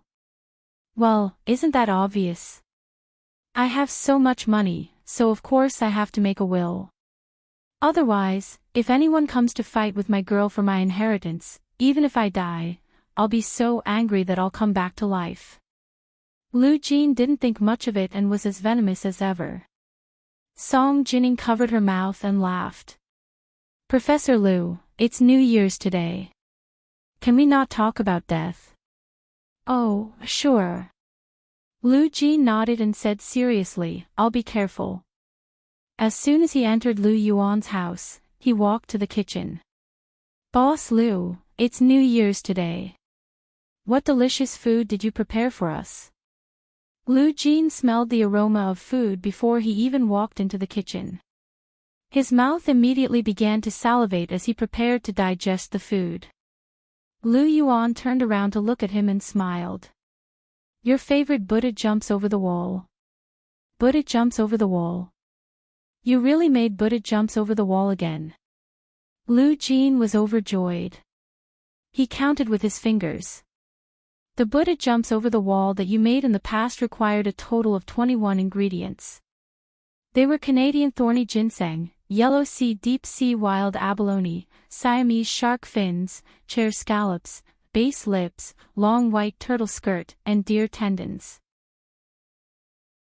There were also wild pigeon eggs, osmanthus duck, duck treasures, golden turtle gums, baby pigeons, Spanish Iberian black pork chops, pork belly, hoof tips, and tendons, as well as South China Sea razor clams, Jinhua ham, Middle Eastern lamb knuckles, dragon boat mushrooms, Jiangxi yellow mud bamboo shoots, and Icelandic eaglebeak chicken. Then, the different ingredients were cooked separately using methods such as frying, stir-frying, boiling, and deep frying. Finally, the cooked ingredients were spread layer by layer into a large jar of Shaoxing wine. Then, the jar was sealed with lotus leaves and simmered over a gentle fire with white smoke and charcoal. It took a day and a night to stew the Buddha jumps over the wall, which was rich in soup and nutritious. Taking a deep breath, Lu Jin sighed and said, "There are many restaurants that know how to make Buddha jumps over the wall, but there isn't a single gourmet like Boss Lu who has carefully selected ingredients from all over the world." The recipe and menu of Buddha jumps over the wall were no longer a secret. Only the difference in ingredients could directly determine the taste of the food. Song Jining glanced at Lu Yuan's purchase list and clicked her tongue. "Professor Lu is really amazing. You even remember the names and places of origin of so many ingredients. What's this?" Lu Jin curled his lips in disdain. "To me, this is just a glance. I was born with a photographic memory and have a photographic memory." The two of them chatted and laughed as they sat down in the dining room outside the kitchen. They chatted about the recent developments in the technology world as they waited for dinner. Lu Jin secretly sent Gu Nianji a text message, "Girl, come quickly. I'll share the first incense of Boss Lu's Buddha jumps over the wall with you." Gu Nianji had just come out of the Senate building. She had been very busy for the past 2 months and had almost worked overtime on New Year's Eve. It was only when Speaker Long asked them to come back to work after the new year that she packed her things and left. After saying goodbye to Rong Mingxing at the entrance of the Senate, Gu Nianji immediately saw Hua Xiaoheng standing at the bottom of the steps of the Senate building.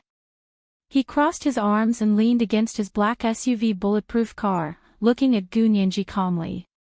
Gu Nianji pursed her lips into a smile and waved at Rong Mingxing. Then, she ran down the steps and threw herself into Hua Xiaoheng's arms. Hua Xiaoheng caught her and kissed her on the cheek. He said lovingly, "Isn't our Chief Gu afraid of being secretly photographed?" Gu Nianji smiled slyly. "It's the new year, so there's a little benefit for those who secretly take photos." "Then what about my benefit?" Hua Xiaoheng opened the car door and let Gu Nianji get in. When he fastened her seatbelt, he took the opportunity to speak in a low voice in her ear and even bit her pink earlobe.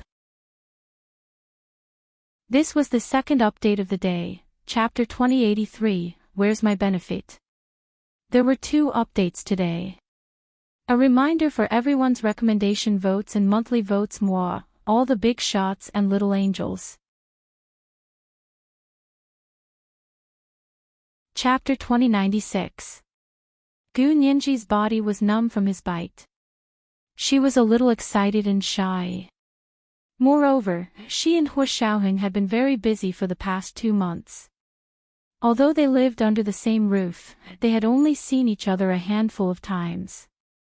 Not only did Hua Xiaoheng miss her, but she also missed him. Gu Nianji wrapped her arms around Hua Xiaoheng's neck and kissed him on the lips. She whispered, "I'll give you a treat tonight." Hua Xiaoheng had only wanted to tease Gu Nianji, but he hadn't expected her to tease him instead. A simple sentence had made his imagination run wild and he couldn't control himself. Hua Xiaoheng's eyes gradually darkened. He hugged her and kissed her passionately for a long time before letting her go. He said in a hoarse voice, "I'll collect some interest first."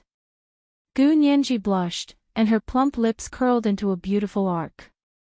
No matter how hard she tried, she couldn't suppress it. The two of them drove to the West Mountain Villa.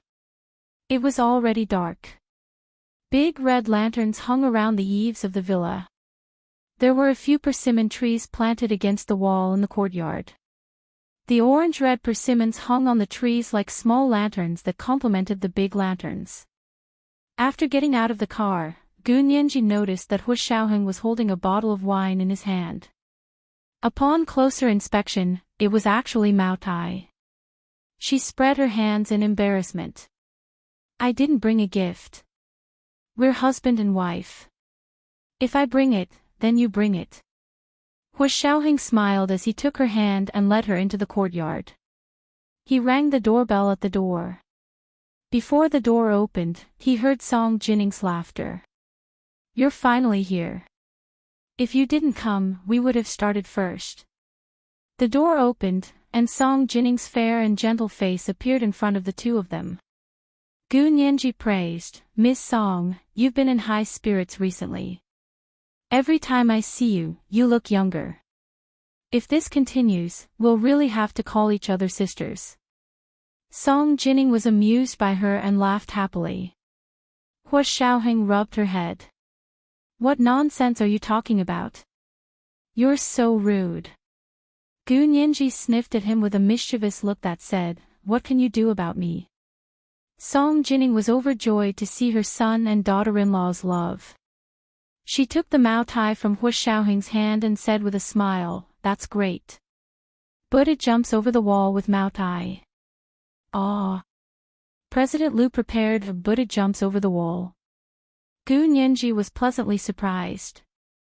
No wonder I smelled such a delicious fragrance as soon as I entered.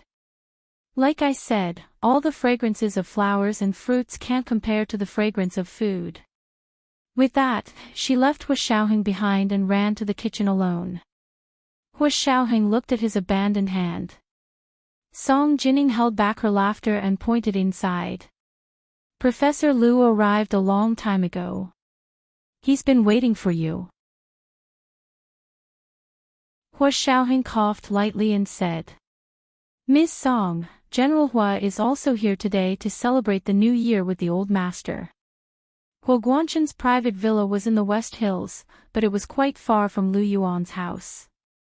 Song Jinning's smile faded a little. She carried the bottle of Mao Tai to the dining room as she said, Well, spending the new year with my father is still something to be proud of. Hua Xiaoheng sighed and said. I spent the new year with the Zhang family. Song Jinning, she stopped smiling.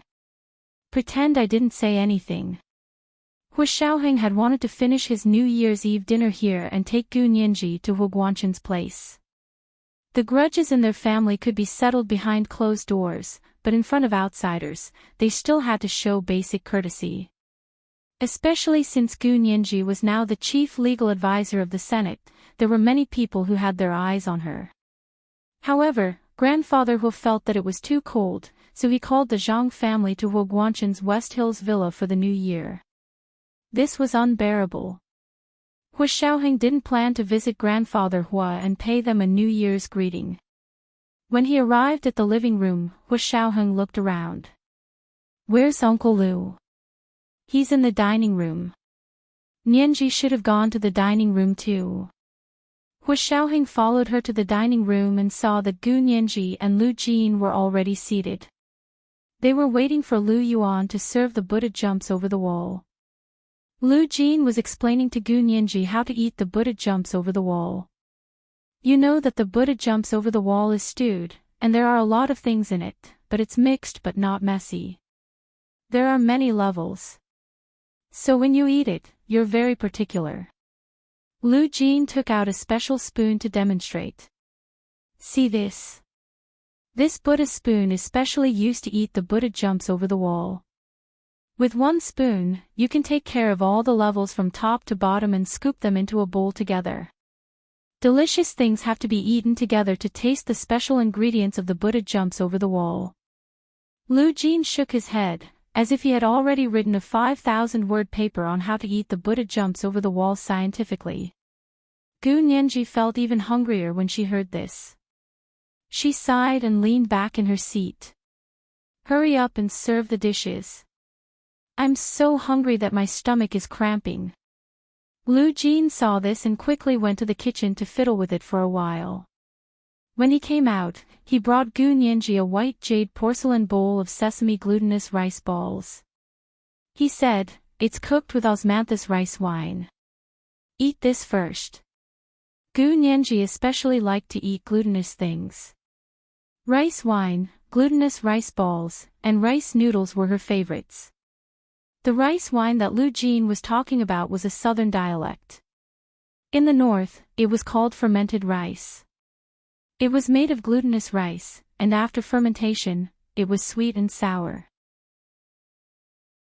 With a little dried osmanthus flowers, it was given to young girls in winter to replenish their energy and blood.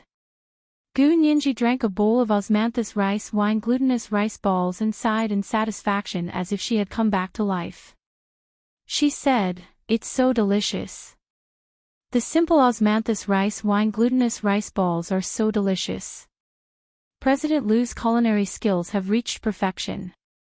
Lu Jin looked at his tray and asked in confusion. "How did you know that Boss Lu cooked it?" "I was the one who brought it out, and I prepared the ingredients in it." Gu Nianji smiled and patted Lu Jin on the shoulder. She blinked and said playfully, "Dad, don't struggle. When it comes to cooking, I inherited your talent. How could I not know your culinary skills?" Lu Jin was amused by her and pointed at her nose. You're really naughty." As the two of them spoke, Hu Xiaoheng and Song Jining helped Lu Yuan put the prepared dishes and snacks on the dining table. Gu Nianji quickly got up to help. She was in charge of getting the bowls and chopsticks to disinfect and then placing them on the round dining table. Because it was the new year, Lu Yuan put away the rectangular dining table and replaced it with a round table. The Huaxia Empire was particular about a round auspicious omen.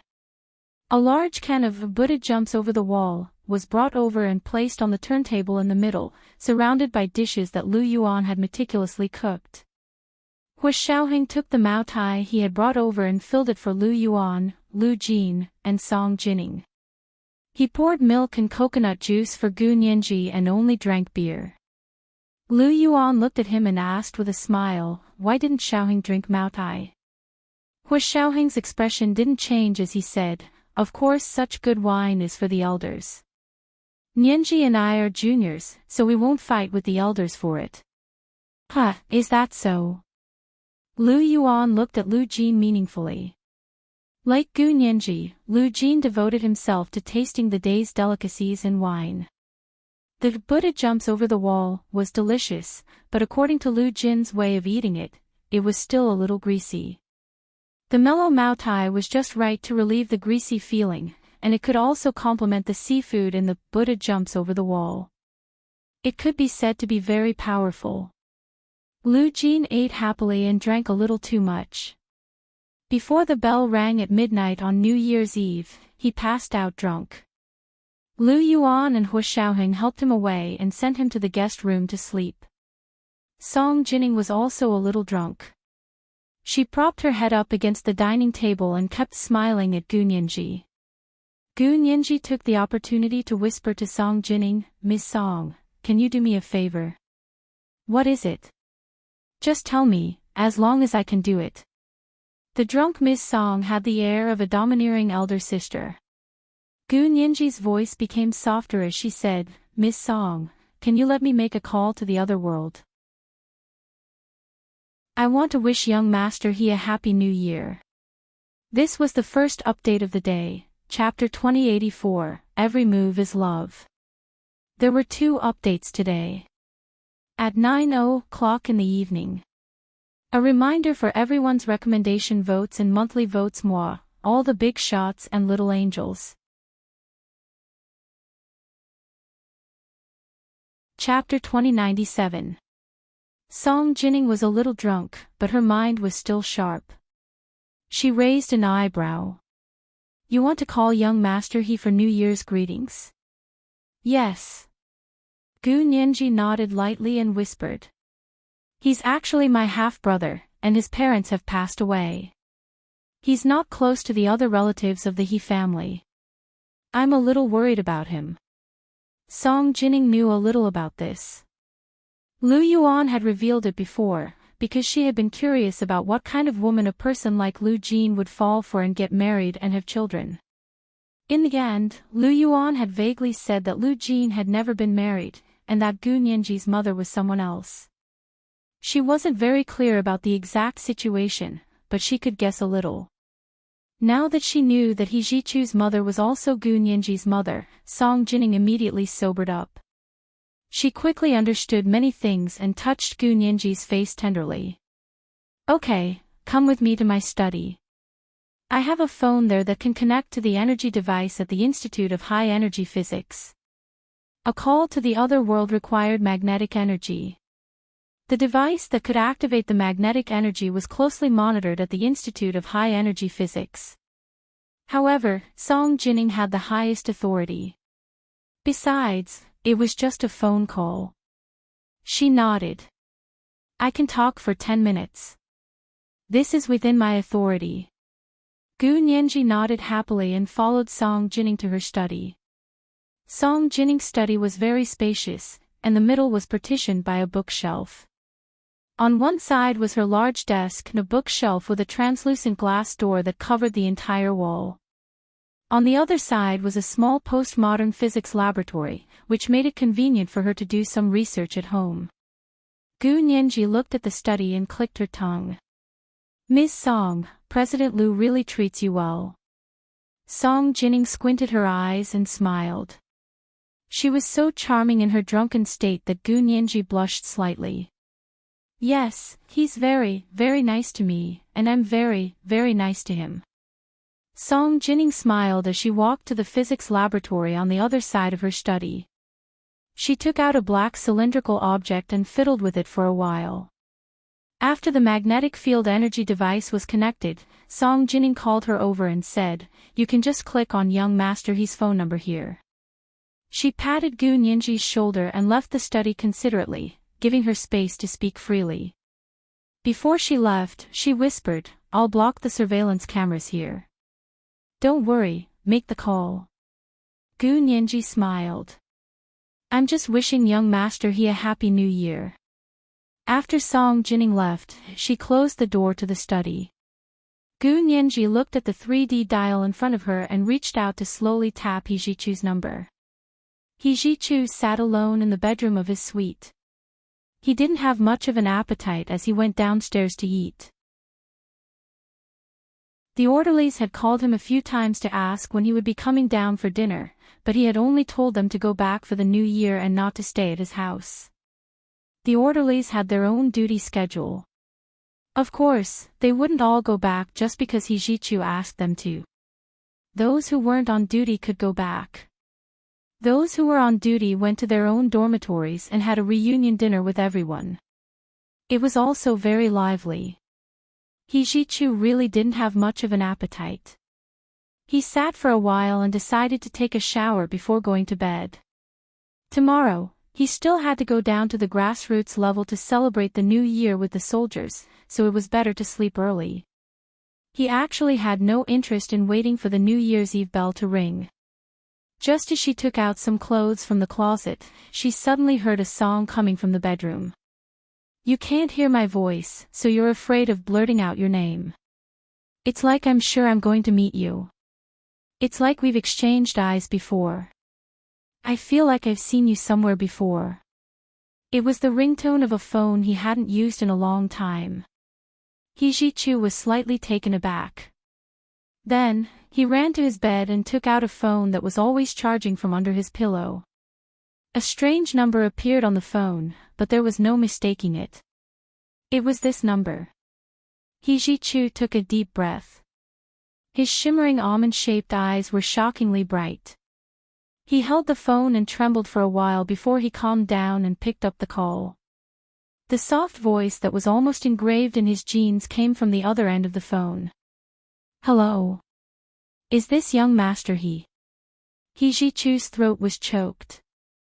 He tried hard for a while before he nodded. His voice was still calm. "Is this Nianji?" Gu Nianji cheered. "Young Master He. Happy New Year." "Happy New Year to you." It wasn't even 12:00 yet, so of course it was New Year's greetings. He Jichu smiled slightly.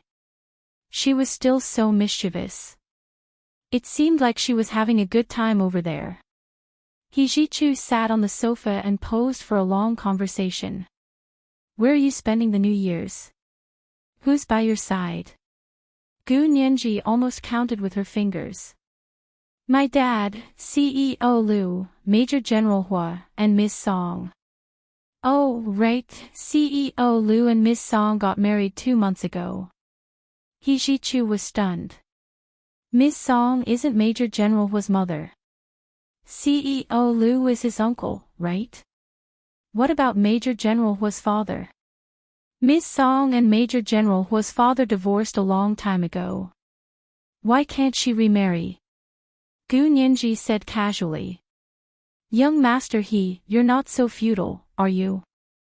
He Jichu came back to his senses and smiled. I'm just very surprised. Hua Xiaoheng's expression must be very interesting. Gu Nianji recalled Hua Xiaoheng's usual calmness and smiled.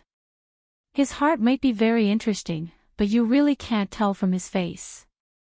As she spoke, she also asked He Jichu, Young Master He, where are you spending the New Year's? Who are you having New Year's Eve dinner with? He Jichu looked at the empty bedroom and said lightly, I'm having New Year's Eve dinner with my relatives and subordinates in the restaurant. Gu Nianji tilted her head and rolled her eyes. Are there many people? Yes, a lot. It's very noisy and lively. Gu Nianji thought to herself, liar, liar.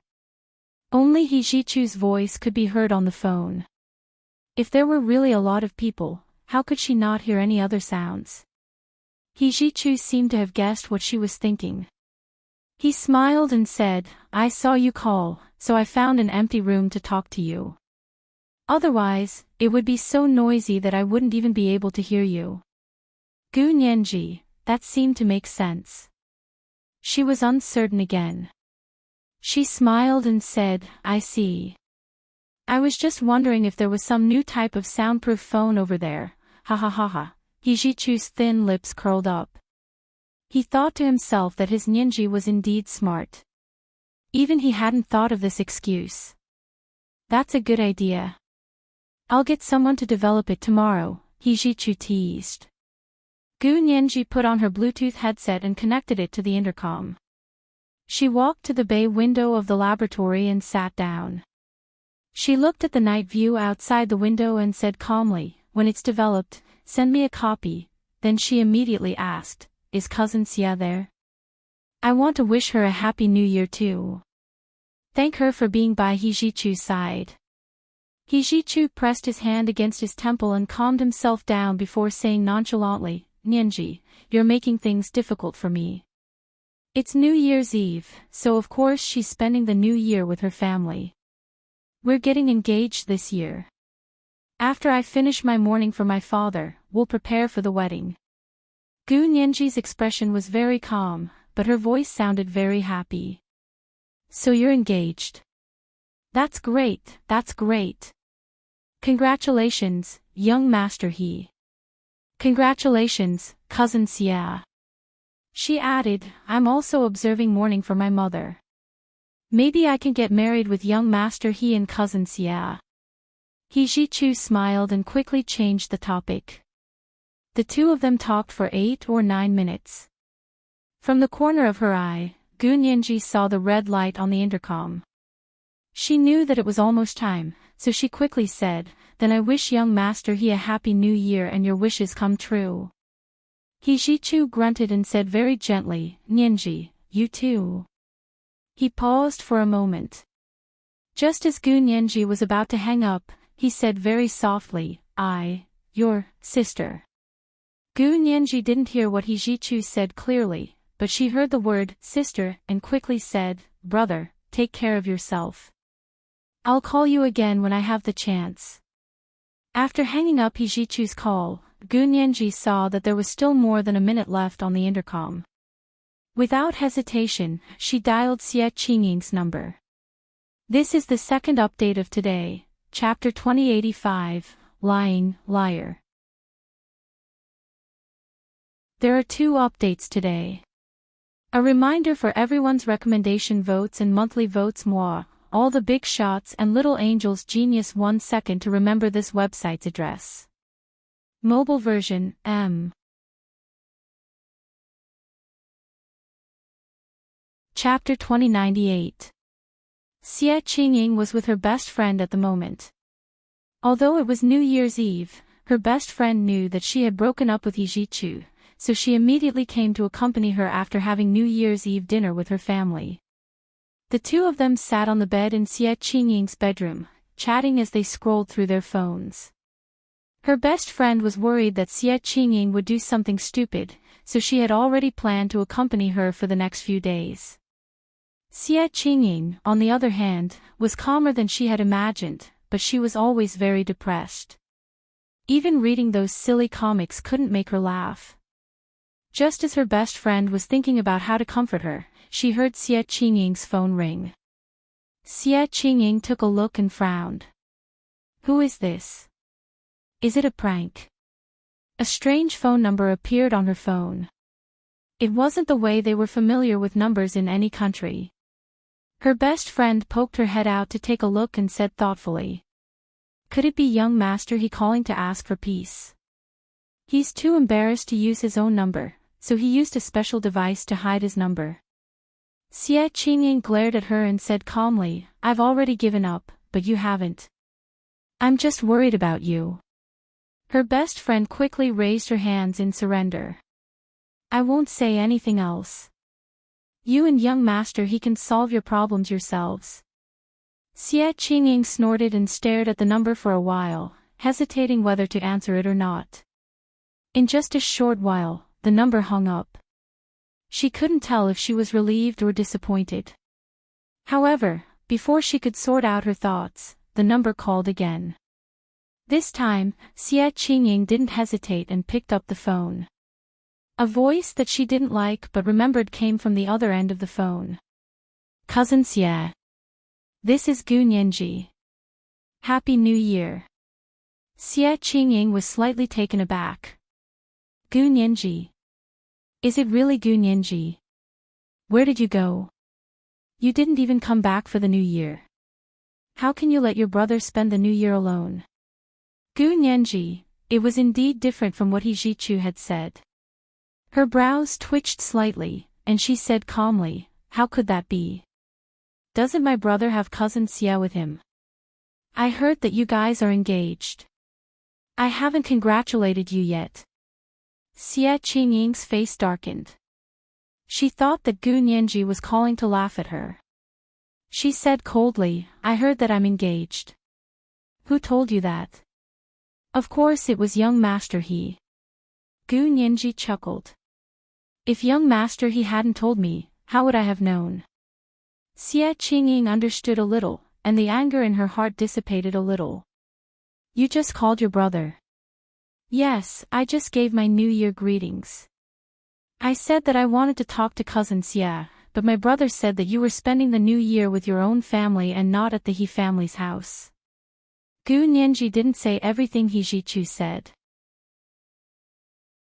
She instinctively felt that she had to save Yi Zhichu some face. Xie Qingying was at a loss for a while, then said lightly, thank you, Happy New Year to you too.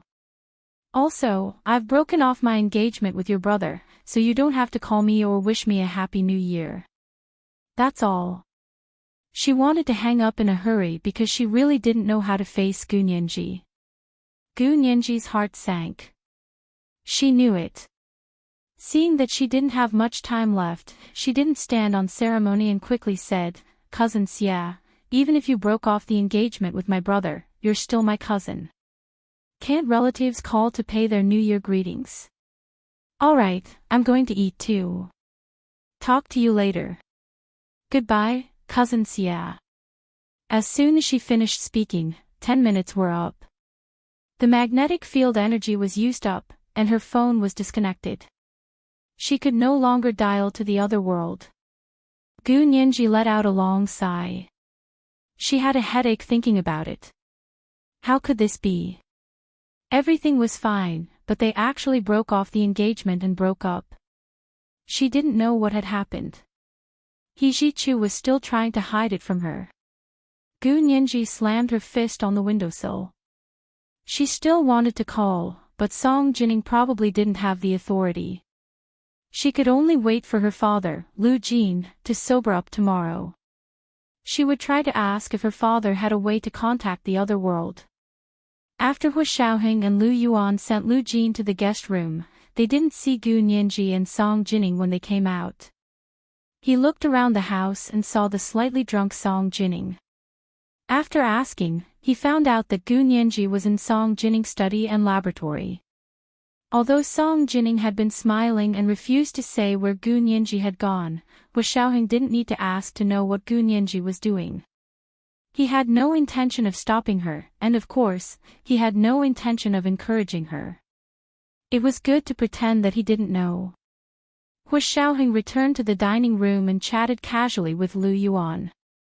After chatting for a while, 15 minutes had passed, but Gu Nianji still hadn't come out. Song Jining yawned repeatedly and almost fell asleep on Lu Yuan's shoulder. Lu Yuan's heart ached when he saw this. He said to Hu Xiaoheng, "Help yourself. It's too late. I'll send Jining upstairs."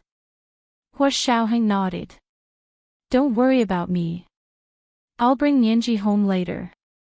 Lu Yuan glanced at him and deliberately said, "It's so late. Let's stay here.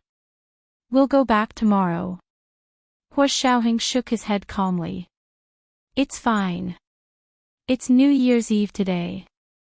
It's very lively outside. It's very convenient for us to go back."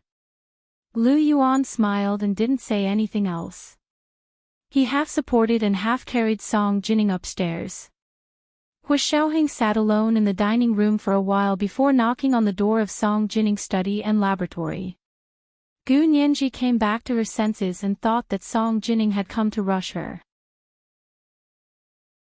She quickly jumped down from the windowsill and walked to the door to open it. She said, "Miss Song, can I?" Before she could finish speaking, she saw that it was Hu Xiaoheng standing at the door, not Song Jining. Gu Nianji clasped her fingers awkwardly in front of her and said embarrassedly, "It's Major General Hu. Yes, you seem a little disappointed." Hu Xiaoheng looked at her calmly. "Have you finished calling your brother?" Gu Nianji was shocked. "How did you know? Did Miss Song say that?" "I didn't expect you to be like this, Miss Song." Gu Nianji was cursing silently when Hu Xiaoheng held her hand and walked into Song Jining's study and laboratory. He said slowly, "Miss Song didn't say it. I guessed it." "Gu Nianji. You really guessed it?" She looked at him suspiciously. "How did you guess that?" "I don't believe it." She had never told anyone about this. Could Hu Xiaoheng read minds? How did he know? Hu Xiaoheng lowered his head and pulled her arm away. He wrapped it around his waist and said calmly, "You took advantage of my absence to coax Miss Song to come to her laboratory. Could it be that you're here to do a high-energy physics experiment?" Gu Nianji, she pursed her lips. "How did I coax Miss Song when you weren't around? I clearly asked Miss Song for help openly." Hu Xiaoheng smiled slightly. "Yes, so you admit it." Gu Nianji thought about He Jichu's situation and felt that she should confess. Perhaps Hu Xiaoheng could help her.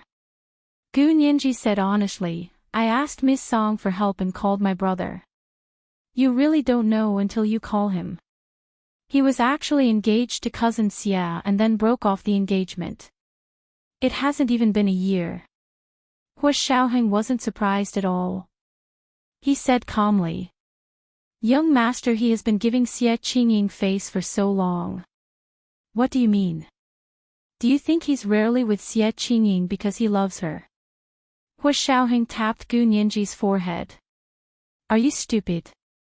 That's to reassure his father and not force you to continue being with him. He's using Xia Qingying as a shield. Now that his father has passed away, of course Xia Qingying as a shield is dispensable. In other words, he no longer has to care about who else is forcing himself to be affectionate with Xia Qingying." If he didn't know that Gu Nianji and He Jichu were biological siblings, Hu Xiaoheng wouldn't have said a single word. Gu Nianji was speechless for a long time.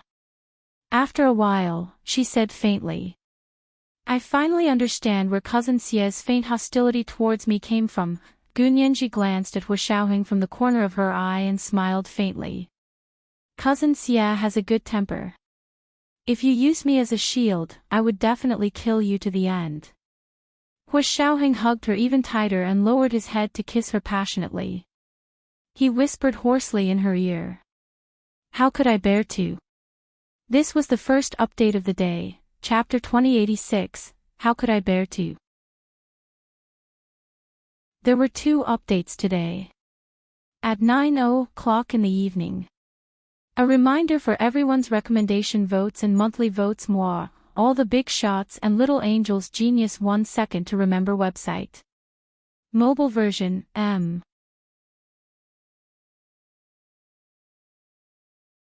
Chapter 2099. The 2 of them hugged and kissed in Song Jinning's lab, but that was all. Hu Xiaoheng wouldn't be intimate with Gu Nianji in a place he couldn't control. He picked up Gu Nianji, who had gone soft from his kisses, and got into the car. He left Song Jinning and Lu Yuan's West Mountain Villa and headed to his official residence at the Special Operations Forces headquarters in the imperial capital.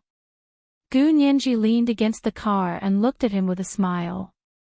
She didn't speak, but there were thousands of words in her eyes. Under her passionate gaze, Hu Xiaoheng drove the car at the speed of a fighter jet on the empty highway into the city. He couldn't take it anymore. His self-control and endurance were greatly tested. He wanted nothing more than to give her everything, even his life. The first day of the Lunar New Year in the imperial capital was especially cold. The temperature dropped precipitously. The highest temperature during the day was only -15 degrees Celsius, and the forecast was even colder at night. Hu Xiaoheng had indulged himself the whole night. Even with his strong physical strength, he didn't wake up on time in the morning. The battle situation was obvious. In the warm bedroom, he opened his eyes and picked up Gu Nianji's phone from the bedside table to look at it. It was already 9 in the morning. He closed his eyes and opened them again. He was much more awake. Fortunately, it was the first day of the Lunar New Year, and he didn't need to be on duty or go to the base this year, so it didn't matter if he slept a little longer. General Ji intended to let him rest for a while, so after he returned to work, General Ji still didn't give him too much work. However, sleeping until 9 in the morning was very rare in the years since he'd joined the army. He didn't want to move. He turned to look at Gu Nianji. She was still sleeping soundly. Her thick, long eyelashes were like 2 rows of beautiful fans, drawing 2 beautiful arcs on her fair face. Under her straight and exquisite nose, the curvy lips he'd tasted countless times yesterday were slightly upturned, as if he'd had a sweet dream. The apricot red silk was tightly covered to her chin, like the skin of a red-coated peanut. Just looking at it, he could imagine the white and supple skin underneath. No, not peanuts, but soft and chewy jade tofu. Hu Xiaoheng couldn't help smiling slightly. He turned to the side and lifted the skin of the red-coated peanut to start eating the tofu. There was no meat to eat, so eating tofu was good too. Another half a day of absurdity. By the time the 2 of them stopped, it was already noon. Gu Nianji's eyes were wide open as she stared at the ceiling. She couldn't believe everything that had happened since last night. Very good, she thought. Her and Hu Xiao's bottom line on this matter had been crossed again. Hu Xiaoheng had been dry for too long, and he loved Gu Nianji very much, so he didn't control himself. Now that he saw Gu Nianji leaning softly against him, she was like a tender flower bud that had been blown by the wind and snow in the cold of December. If he used any more force, she would fall from the branch. Hu Xiaoheng regretted it a little. He reached out to hug her and kissed her forehead without any lust. His voice was low, and he asked in a slightly flattering tone, "What do you want to eat?" "I'll make it for you." Gu Nianji closed her eyes and said weakly, "I want to eat osmanthus glutinous rice balls. I ate them at President Lu's house yesterday." Hua Xiaoheng pinched her nose. I'll go see if there's any in the kitchen. If not, I'll go buy some. It's the first day of the Lunar New Year. Where are you going to buy it? Gu Nianji opened her eyes and pulled Hua Xiaoheng. It seems quite cold outside. She had felt it when she came back last night, but it was still quite warm being held in Hua Xiaoheng's arms. There are stores in the military headquarters compound that are open all year round. Hua Xiaoheng tucked her in. But little glutinous rice balls family should have prepared it. I'll go look. Although the orderlies had gone home for the Lunar New Year, they should have prepared New Year's goods for him. Hua Xiaoheng put on his casual clothes and went downstairs to the kitchen. Zhao Liangzi was sitting at the dining table eating lunch. When he saw him come down, he grinned at him, revealing 8 white teeth. Hua Xiao, you're amazing. He gave him a thumbs up. Hua Xiaoheng had a headache. He tilted his head to look at him. Why are you here? I thought you weren't on duty this year. Zhao Liangzi wasn't from the imperial capital. His parents and relatives were all in Sea City. Zhao Liangzi shook his head. I switched shifts with Big Xiong. He's only been married for less than a year. Let him go to his in-laws' house to show his filial piety. What about your parents? Hua Xiaoheng walked into the kitchen and opened the fridge to look for something. They went overseas for the Lunar New Year this year. They even video chatted with me last night. Zhao Liangzi ate his lunch without any appetite. He looked at Hua Xiaoheng out of the corner of his eye. Hua Xiao, what delicious food are you making? Can you share it with everyone? Hua Xiaoheng turned to look at him with disdain. You always get low marks when it comes to cooking. When Big Xiong comes back, I'll get him to give you special attention and train your cooking skills. It's fine as long as it's edible. I don't want it to look, smell, and taste good. Zhao Liangzi screamed. He finished the food in a few mouthfuls and immediately ran to his shift. Hua Xiaoheng smiled slightly. He took out a bag of sesame-stuffed glutinous rice balls and found a bottle of sweet osmanthus from the storage room. Judging from the place of origin, it was a specialty from southern Yunnan. Using sweet osmanthus to cook glutinous rice balls tasted even better than dried osmanthus. Soon, a pot of steaming hot glutinous rice balls was cooked with rice wine. He added the sweet osmanthus and stirred it. The sweet fragrance with a hint of intoxicating sweetness instantly wafted from the kitchen. Gu Nianji rubbed her eyes and had just come downstairs when she was attracted by the fragrance. What's that smell? What's that smell? What the hell, why is it so fragrant? It's so appetizing. Gu Nianji's stomach was already rumbling with hunger. Now that the fragrance was drilling into her stomach, she could barely stand. Hua Xiaoheng placed a bowl of sweet osmanthus rice wine sesame glutinous rice balls on the table in front of Gu Nianji. He smiled and said, I made it casually. Try it. He paused for a moment and then said lightly. It might be a little worse than President Liu's.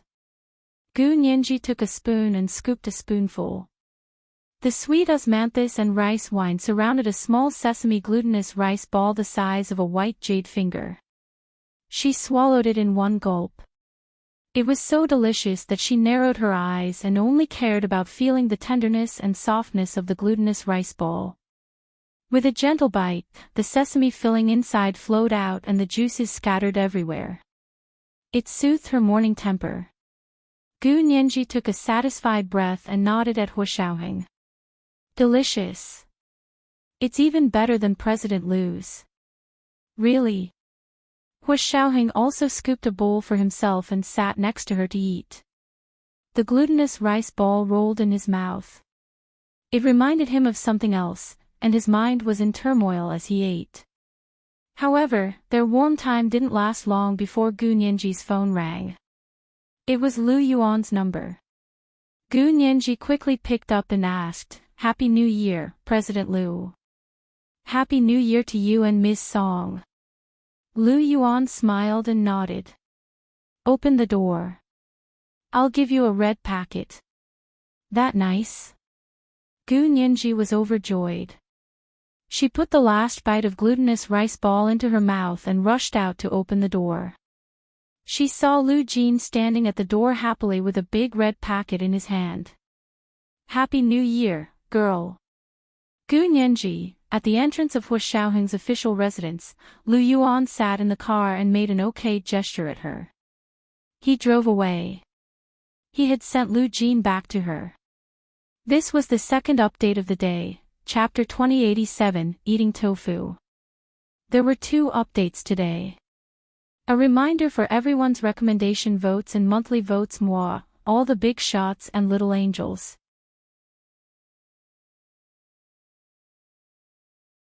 Chapter 2100. Gu Nianji's eyes lit up, and she quickly pulled Lu Jin in. She said happily, Dad, Happy New Year. You're finally back. Today is the first day of the Lunar New Year. Why didn't you wait for me to pick you up? She still wanted to ask Lu Jin for help and contact Yi Chu. Lu Jin patted his chest and said with a smile, I drank too much last night. Otherwise, if I came back with you, my girl wouldn't have to worry about me. Dad, what are you talking about? Shouldn't I be worried about you? Gu Nianji hugged Lu Jin's arm and walked into the house. She smiled and said, I'm your girl. Yes. My daughter is the best. Lu Jin patted her head and said with emotion, Boss Lu is such a stingy guy. I just woke him up a little too loudly in the morning, and he got angry when he woke up. He deliberately took revenge on me and made a terrible lunch. Gu Nianji, she had been busy recently and hadn't paid attention to Lu Jin's recent situation. She didn't expect him to be able to speak in northeastern dialect. Gu Nianji rubbed her forehead. It's the first day of the new year. Why did you wake President Lu up? I'm hungry. Lu Jin said righteously, I drank too much last night and overslept in the morning. I didn't have breakfast. How could I not be hungry? And then I went to look for Boss Lu. However, I didn't see him in the kitchen and dining room. I guessed that he hadn't woken up yet, so I went to his bedroom and knocked for a long time. I found that he and Ms. Song weren't awake. I was worried that something had happened to them, so I activated the smoke detector in the house. When that thing rang out, it was like breaking dry weeds and smashing rotten wood, itching to pierce one's eardrums. Gu Nianji completely understood. She held back her laughter and said, Dad, you're concerned about President Lu, but I might have disturbed President Lu's sleep. It wasn't easy for Boss Lu to sleep in all year round, and you even woke him up, and it was the first day of the new year. If it were me, I would be angry too. Can you blame me? There are only leftovers in the kitchen, and I don't want to eat them. Lu Jin boldly followed Gu Nianji to the dining room and sat down. He said, I wasn't full just now.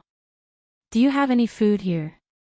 Gu Nianji recalled the sweet osmanthus rice wine sesame glutinous rice balls that Hu Xiaoheng had just made. She was about to ask him if he had any more when she saw that he had already brought a small bowl of glutinous rice balls over. She smiled and said, This is dessert. Uncle Lu, eat it first. I'll go make lunch. Lu Jin quickly picked up the spoon and scooped a spoonful into his mouth. He hummed in satisfaction and praised, Xiaoheng's cooking is already better than Boss Lu's. Good. You have a bright future. He even gave Gu Nianji a thumbs up. My girl married a good husband. Gu Nianji, she wanted to remain calm, but the corners of her lips curled up. Hu Xiaoheng glanced at her and said, Nianji, do you want another bowl? No, I'm waiting for lunch. Gu Nianji smiled and waved at him. After he turned to go to the kitchen, she said to Lu Jin, Dad, hurry up and eat. I have something to tell you after you finish eating. Lu Jin nodded and slowly finished the bowl of sweet osmanthus rice wine sesame glutinous rice balls. He wiped his mouth with a tissue in satisfaction and said, "It's fragrant, sweet, and not greasy. Let's not brag about it." Objectively speaking, Xiaoheng's rice wine sesame glutinous rice balls are indeed better than Boss Lu's. Gu Nianji nodded and pointed at the bowl.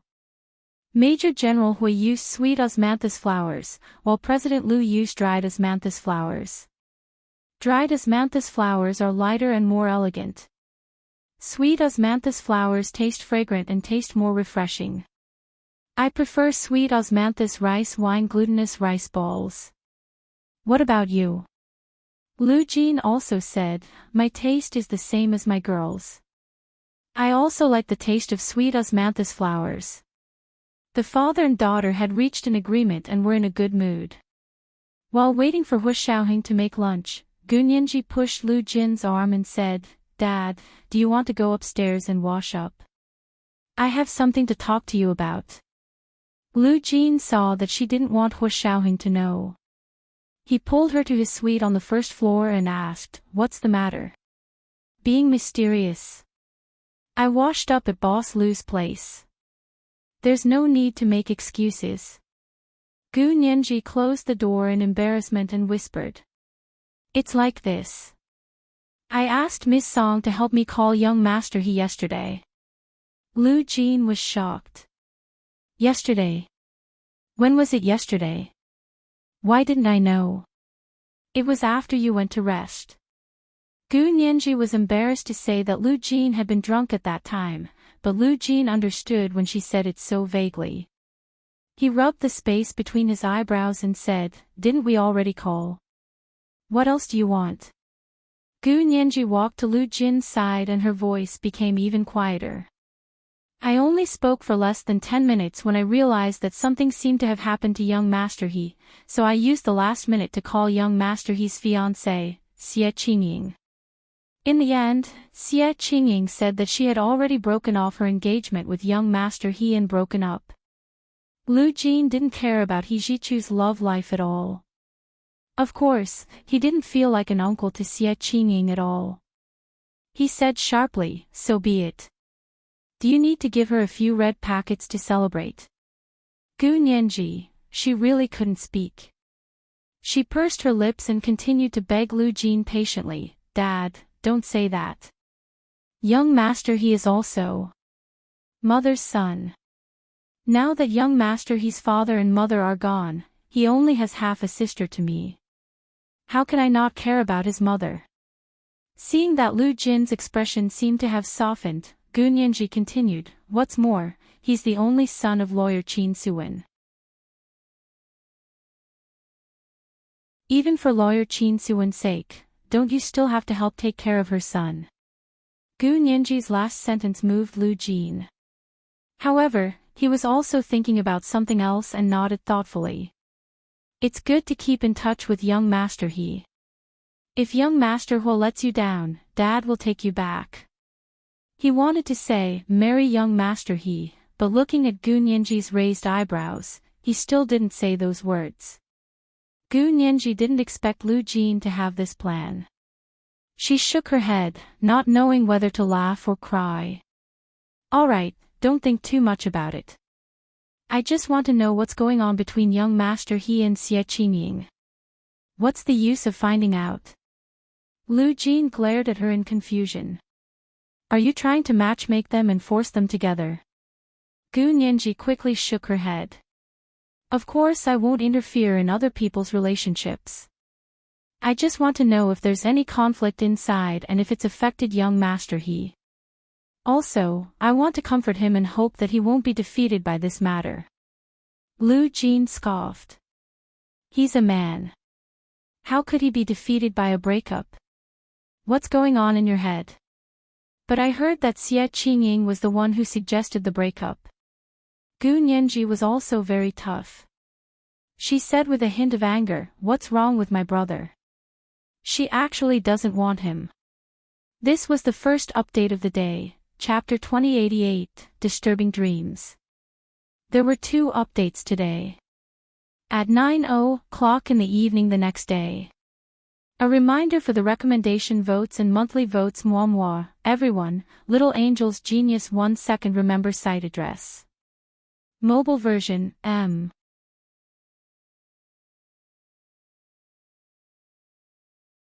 Chapter 2101. Lu Jin hesitated for a moment. Was it really Xie Qingying who suggested it first? That seems to be a problem.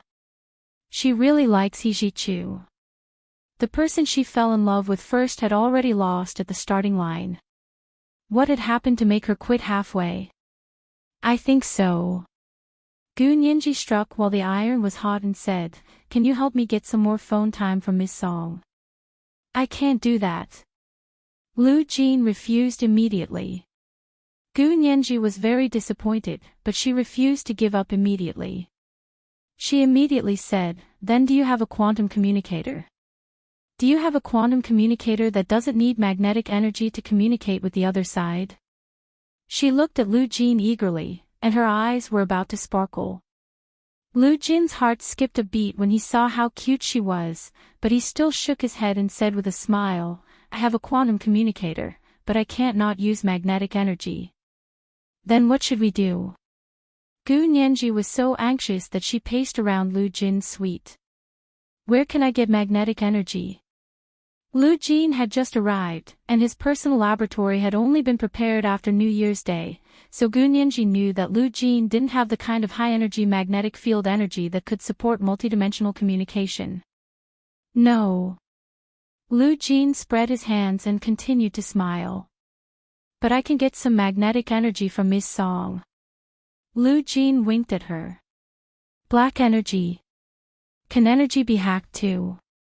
Gu Nianji held Lu Jin's hand and shook it excitedly. "Just like a hacker." "Of course." Lu Jin smiled and pulled his hand out. He went to his desk and pulled open a relatively large drawer. He took out a black cylindrical object and placed it in front of Gu Nianji. It was almost identical to the black cylindrical quantum communicator in Song Jinning's laboratory.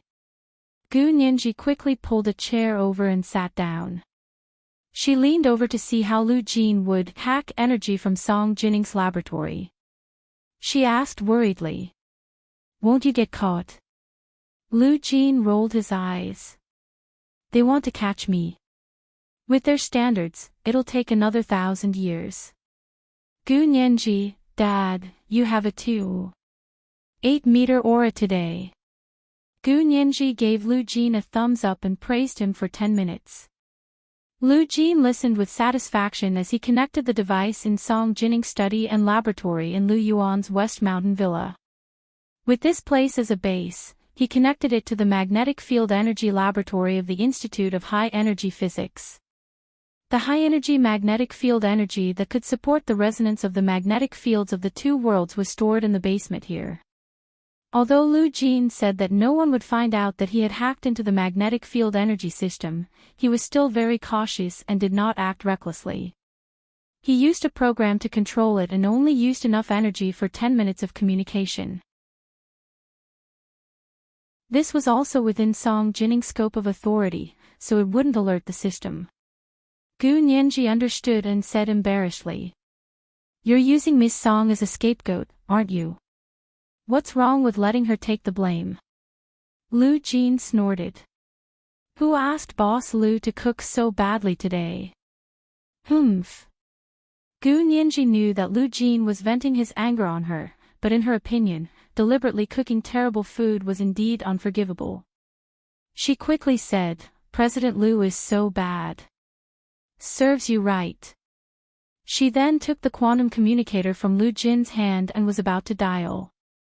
However, before she dialed, she looked at Lu Jin and smiled obsequiously. She then pointed in the direction of the door, which meant for him to go out. Lu Jin stood up and patted her head. He said with a heartache, "Girl, don't worry too much. Xie Qingying and He Ji-chu are both adults. They know what they're doing. What's the use of getting to the bottom of it?" Gu Nianji nodded and said, "It's useless for me to know, but I don't feel good about it even though I know." Young master, he is my brother, my only brother. Xie Qingying took the initiative to pursue my brother and then broke up with him. Is she not cherishing him anymore? If she's such a person, I'll scold her to vent my brother's anger. Lu Jin laughed. I like how my girl is protective of her own people. That's right. She has to be as warm as spring to her family, and as heartless as the autumn wind sweeping away the fallen leaves to outsiders. But girl, I'm your father. If anyone bullies me. Gu Nianji made a kill without mercy gesture and snorted. If anyone dares to bully my dad, I won't just scold them. Lu Jin laughed loudly. He was as excited as when he had solved the first world problem in physics when he was 15 years old. He walked out and even considerately closed the door for Gu Nianji. When he returned to the dining room, Wu Xiaoheng had already made 2 home-cooked dishes and placed them on the table. One was a plate of spicy stir-fried veal that was emitting the aroma of sauce, and the other was a plate of boiled mantis shrimp. Lu Jin was hungry. He quickly sat down and said, "Do you have rice? Hurry up and have a bowl." Wu Xiaoheng served him a bowl of rice and said, "The stewed ribs with lotus root aren't ready yet. Do you want to wait for a while before eating?" No need, no need. I'll eat first, then drink the soup and eat the ribs." Lu Jin refused without hesitation. He picked up his chopsticks and began to concentrate on eating. Wu Xiaoheng's cooking skills were no worse than Lu Yuan's, but he didn't want to show it. But today, he didn't hide it. The 2 home-cooked dishes made Lu Jin beam with joy. He didn't even have time to praise him. He ate like a tornado and quickly finished the food. Wu Xiaoheng brought him another glass of water. Lu Jin took a sip of water and said contentedly, "Xiaoheng, it'll be good if you can do this in the future." Wu Xiaoheng, he had good taste. Wu Xiaoheng smiled slightly and said calmly, "Nianji called young master he again." Lu Jin didn't notice and nodded. Yes, she said she still had something to say. She insisted on asking Xie Qingying why she broke up with young master he. She felt sorry for her brother and was afraid that he would be defeated, ha ha ha ha. Wu Xiaoheng didn't know what expression to make in response. Lu Jin looked up at him and said with a smile, "You're not jealous, are you?" Wu Xiaoheng, he also smiled and said, "Young master he is Nianji's brother.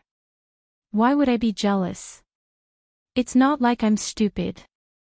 That's right. Lu Jin nodded in satisfaction and said with emotion, "Nianji is family to He Ji-chu, but it's romantic love for you.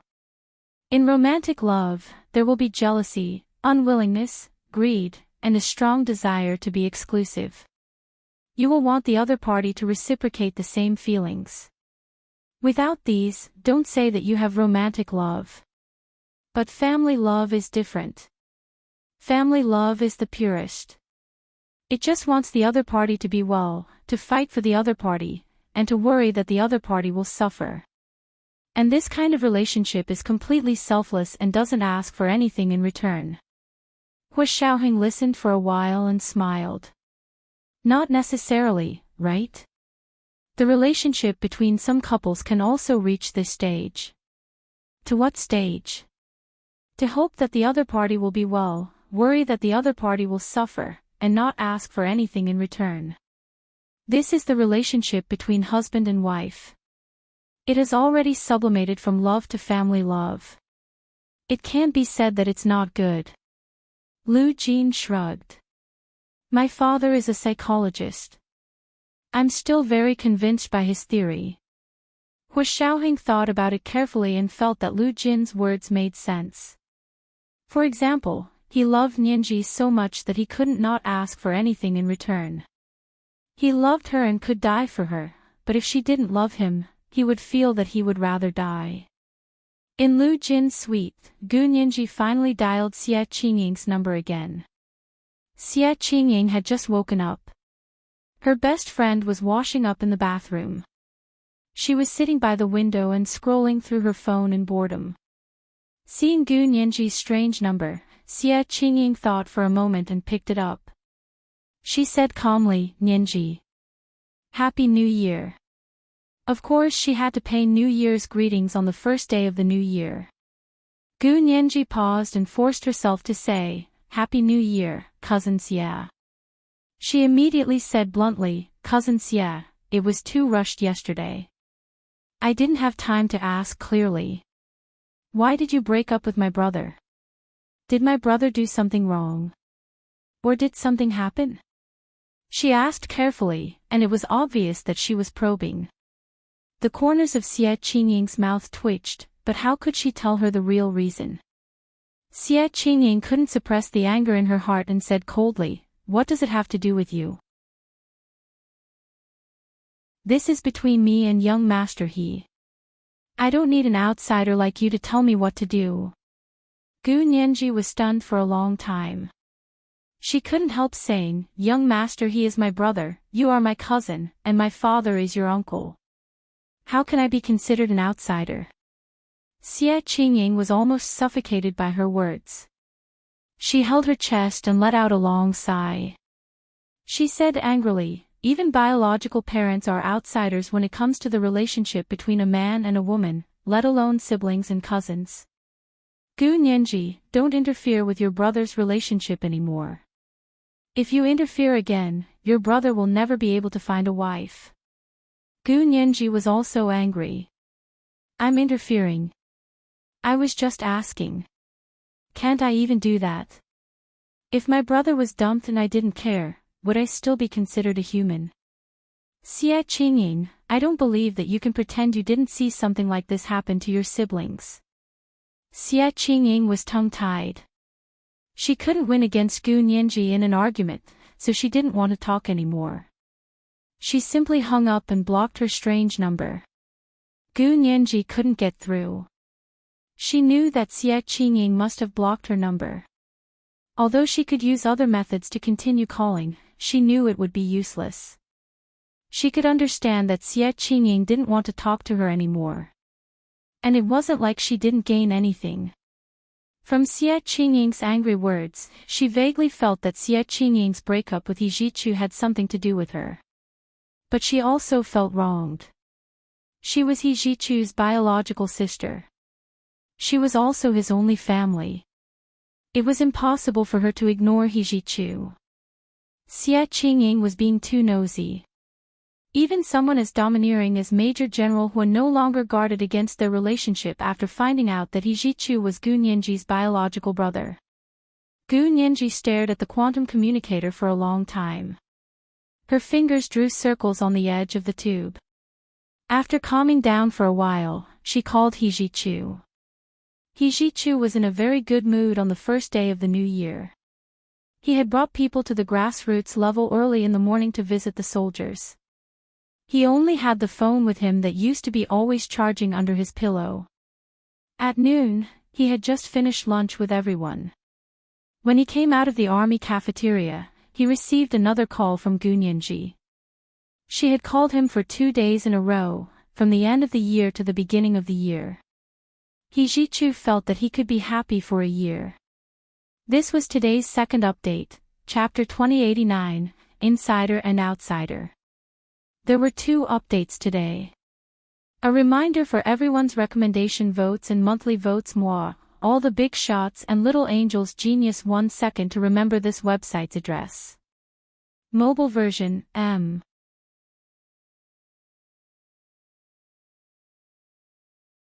Chapter 2102.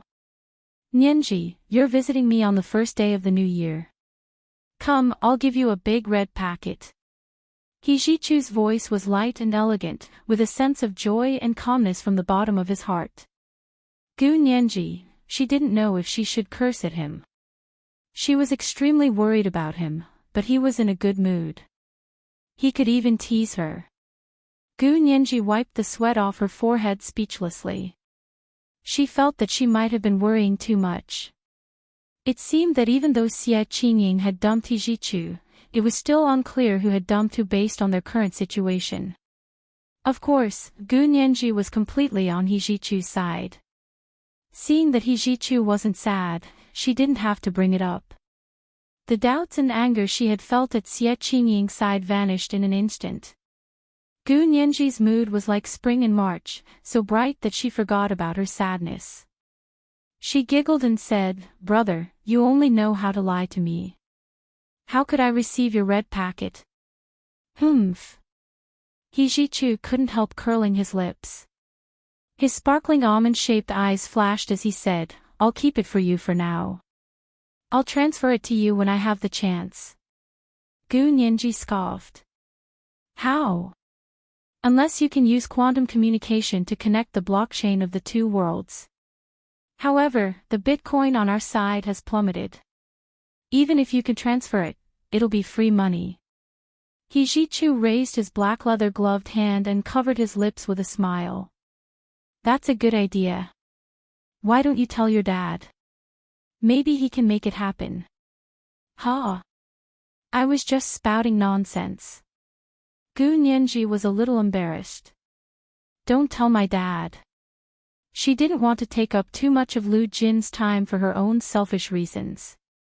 That was because Lu Jin didn't actually have any particularly lofty ideals. His attitude towards science had always maintained a childlike innocence. That was to conduct scientific research because he liked to do it, not because he had to. Gu Nianji knew that the idea she had just proposed would be very attractive to Lu Jin. All his energy might be used in this area. What was the point?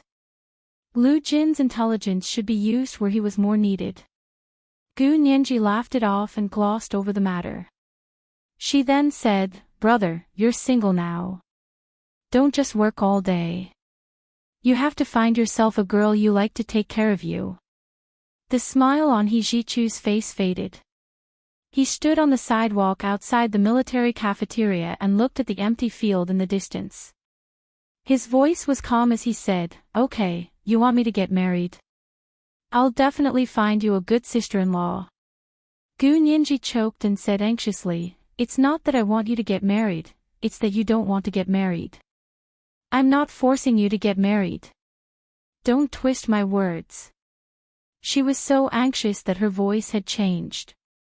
Hijichu's heart softened. He chuckled and said, "Okay, don't worry. I didn't misrepresent what you meant. I understand that you care about me."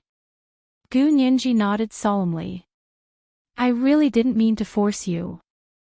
You have your own life. You must have your own ideas about what you want to do. As your sister, I always want you to have a good life. This is my only request." Hijichu closed his eyes and grunted. "I know." After a while, he couldn't help but say, "What if I can't find someone to marry? What should I do then?" Gu Nianji quickly said, "It doesn't matter if you can't find someone. At most, I'll take care of you until you're old." She said seriously, "Brother, really, I'm 10 years younger than you. When you're old, I can take care of you until you're old." She also said, "If I'm gone, my son and daughter will take care of you until you're old." Hijichu's voice turned cold as he said sternly, "What nonsense are you talking about? You won't be gone even if I'm gone. You have to live a good life. You have to live to a ripe old age. Do you hear me?" Gu Nianji was shocked and quickly nodded. I know. I was just saying. Don't worry. You really scared me." Hijichu furrowed his brows and frowned. "You're the one who scared me. How can you say something like that? Quick, go knock on the wood 3 times. He even reminded her, "Knock loudly. I want to be able to hear you." Gu Nianji had no choice but to find a wooden table and knock 3 times. Hijichu was relieved and wanted to whisper to her, "You're not young anymore. You're 21 this year, right? When do you plan to hold your wedding with Xiaoheng? Remember to have children early. It's best if you have 3. As an uncle, I'm counting on my nephews to take care of when I'm old." Gu Nianji laughed out loud. Brother, you're so good at bullsh asterisk ting. I still want to be an aunt. When are you going to give me a few nephews? He Jichu laughed and changed the topic. How are you doing over there? Is there no one after you anymore? He had cleaned up the Qin family. The leader was locked up in prison, and the minions and distant relatives had been sent to the ravines. Not only would they not be able to make a comeback in this life, but they wouldn't be able to make a comeback in the next. Speaking of this, Gu Nianji couldn't help thinking of Hua Xiaoheng's unreliable father, Hua Guanqin.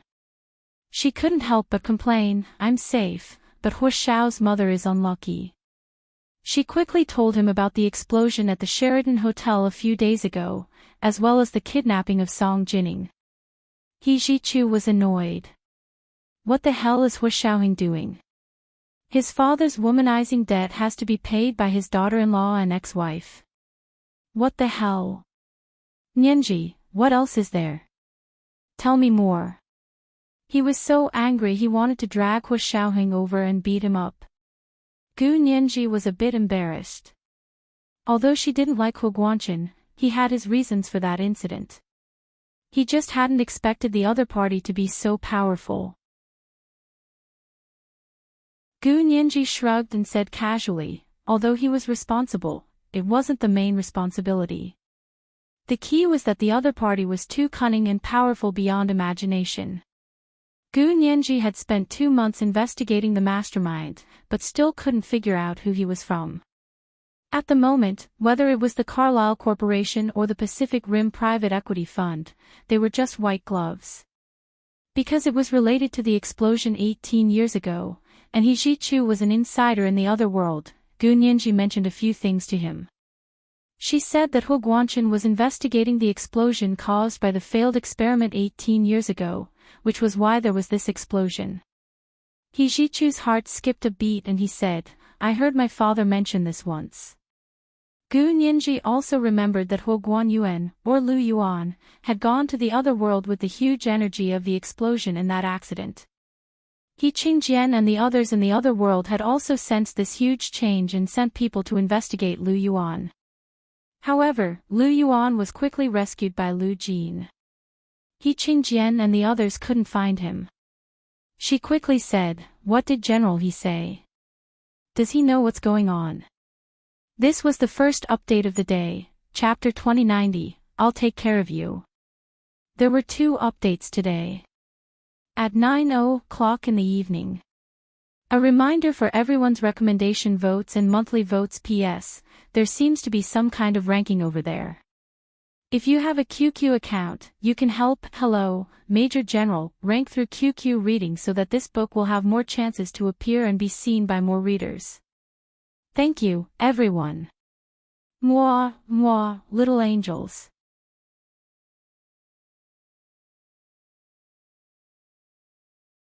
Chapter 2103. He Jichu sighed helplessly. He actually didn't want to waste precious time talking about such things. However, Gu Nianji's interest was piqued, so it was obvious that she wouldn't be interested in other topics. What could he do? Of course he would follow her wishes. He Jichu cleared his throat.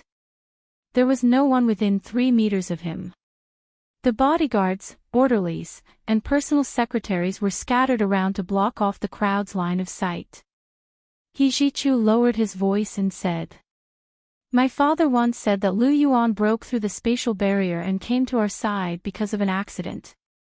It actually had something to do with Gu Xiangwen.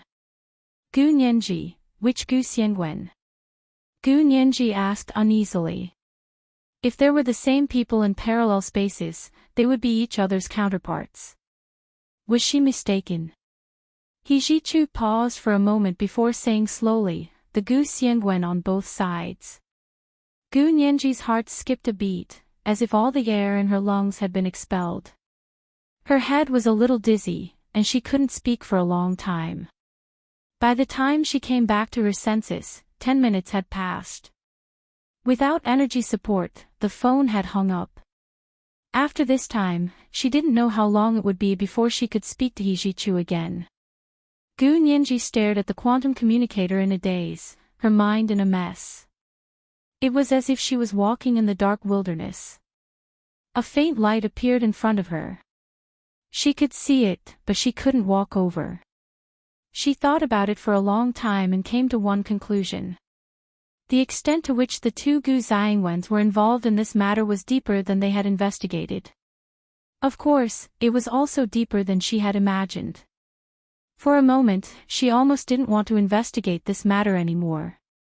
But on second thought, she trusted her father deeply and firmly believed that neither Gu Xiangwen on either side was that kind of crazy person. But why did He Zhichu say that the failed experiment was related to Gu Xiangwen on both sides? That was 18 years ago. When Gu Nianji was 2 years old, Lu Jin had just used Gu Nianji's perfect genes to cure He Zhichu's genetic defect. Then Lu Jin suddenly left the laboratory and disappeared, causing Gu Nianji to fall into Qin Yaoguang's hands. She became a guinea pig for 4 years and was subjected to all sorts of human genetic experiments. 4 years later, when Gu Nianji was 6 years old, Lu Jin returned. He was furious when he saw her and sent her to the He family. Gu Nianji had no memory of this timeline. Lu Jin had confessed it to her. If this timeline was true, and according to what He Qingjian had told her, before she was born, Lu Jin had actually been studying high-energy magnetic fields and had proposed multi-worlds based on quantum mechanics theory. However, this was all done by Lu Jin, who was also Gu Xiangwen from the other world, her real biological father. She had never seen the Gu Xiangwen of this world come up with the same theory or conduct the same research. Gu Nianji felt terrible thinking about the little Gu Nianji who had died silently at the bottom of the blue hole in the Caribbean 8 years ago. She had been in a daze for a long time. Hu Xiaoheng had been talking to Lu Jin in the dining room for a long time. Even the food was almost cold. He couldn't help but ask, "Uncle Lu, can Nianji make such a long phone call?" Lu Jin had just finished drinking the lotus root and pork rib soup. He was so full that even his mind was a little slow. He was stunned for a moment, then looked at his watch and said, "No, she can only play for 10 minutes. If there are any more, Miss Song will give me trouble." Hu Xiaoheng suddenly stood up. "I'll go take a look." His footsteps were a little urgent, and he walked quickly even in his own home. Lu Jin narrowed his eyes as he looked at Hu Xiaoheng's back and nodded in satisfaction. His own daughter was hurting for him, so he wouldn't let his daughter suffer any more grievances. However, Hu Xiaoheng's cooking was really delicious, and it was especially to his liking. It was as if Lu Yuan had taught him step by step. He was a textbook example of surpassing his master. Lu Jin licked his lips awkwardly and decided not to think about it for the time being. He took a sip of the de hong pao that Hu Xiaoheng had made for him, and his body and mind felt comfortable. Hu Xiaoheng came to Lu Jin's suite and knocked on the door. He said in a low voice, "Nianji, are you inside?" He knew that Gu Nianji would be fine in his official residence. However, what had happened before had affected him too much. He wouldn't admit that he already had a psychological scar. Gu Nianji came back to her senses. She put Lu Jin's quantum communicator back in its place and locked it. She got up and opened the door. She looked at Hu Xiaoheng with a worried expression and said, "I'm so hungry that I can't walk." Her eyebrows and eyes were picturesque. When she was worried, they were like a veil shrouded in fog. She was very moving. However, Hu Xiaoheng had never been someone who could be moved by appearances alone. So hungry that she couldn't walk. The corners of Hu Xiaoheng's mouth twitched. He thought to himself, "I'll be damned if I believe you." However, he still turned around and half knelt on the ground. He said, "I'll carry you there." Gu Nianji beamed and immediately lay on his back. She hugged his broad shoulders tightly, as if he was there to protect her even if the sky fell. She instantly had a backbone. She leaned her head on his shoulder and whispered, Major General Hua, are you free today? What do you think? Hua Xiaoheng placed his hands on her hips and pinched them without batting an eyelid. This little heartless girl. He had even taken the spring festival off for her. How could he not be free? She asked despite knowing the answer. Gu Nianji giggled and blew into his ear. She said, why don't you tell me about little Gu Nianji and her father, Gu Xiangwen, after dinner? Hua Xiaoheng, he frowned. Why did you suddenly think of asking this? Today is the first day of the Lunar New Year. Shouldn't she say something auspicious and do something exciting? Gu Nianji hummed and said in a low but excited voice, I know. It's only meaningful to talk about such things on the first day of the Lunar New Year. Getting rid of the old and starting the new. How great is that? Hua Xiaoheng continued to think to himself, I'll be damned if I believe you. She couldn't even focus on finding excuses. She had him in the bag. Hua Xiaoheng carried her to the entrance of the dining room. Gu Nianji said again. Let my dad hear it too. I have a feeling that maybe he and Gu Xiangwen here. This sentence was like a flash of light in Hua Xiaoheng's mind. It illuminated the things that he had never been able to figure out in the past. He suddenly stopped and frowned. What did you just say? Say it again. Gu Nianji nodded. I mean, tell me again about Gu Xiangwen and little Gu Nianji in this world, and even little He Chu. I know that you discovered a lot of new things after I left. You only mentioned it casually, and I don't know a lot of details. It's not that sentence. Hua Xiaoheng put her down and looked at her thoughtfully. It's another sentence. What other sentence? Gu Nianji blinked. I said, my dad and Gu Xiangwen in this world. Hua Xiaoheng cut her off and patted her shoulder. He said solemnly, that's it. Don't worry. Go eat first. I'll call President Liu. Why are you looking for President Liu?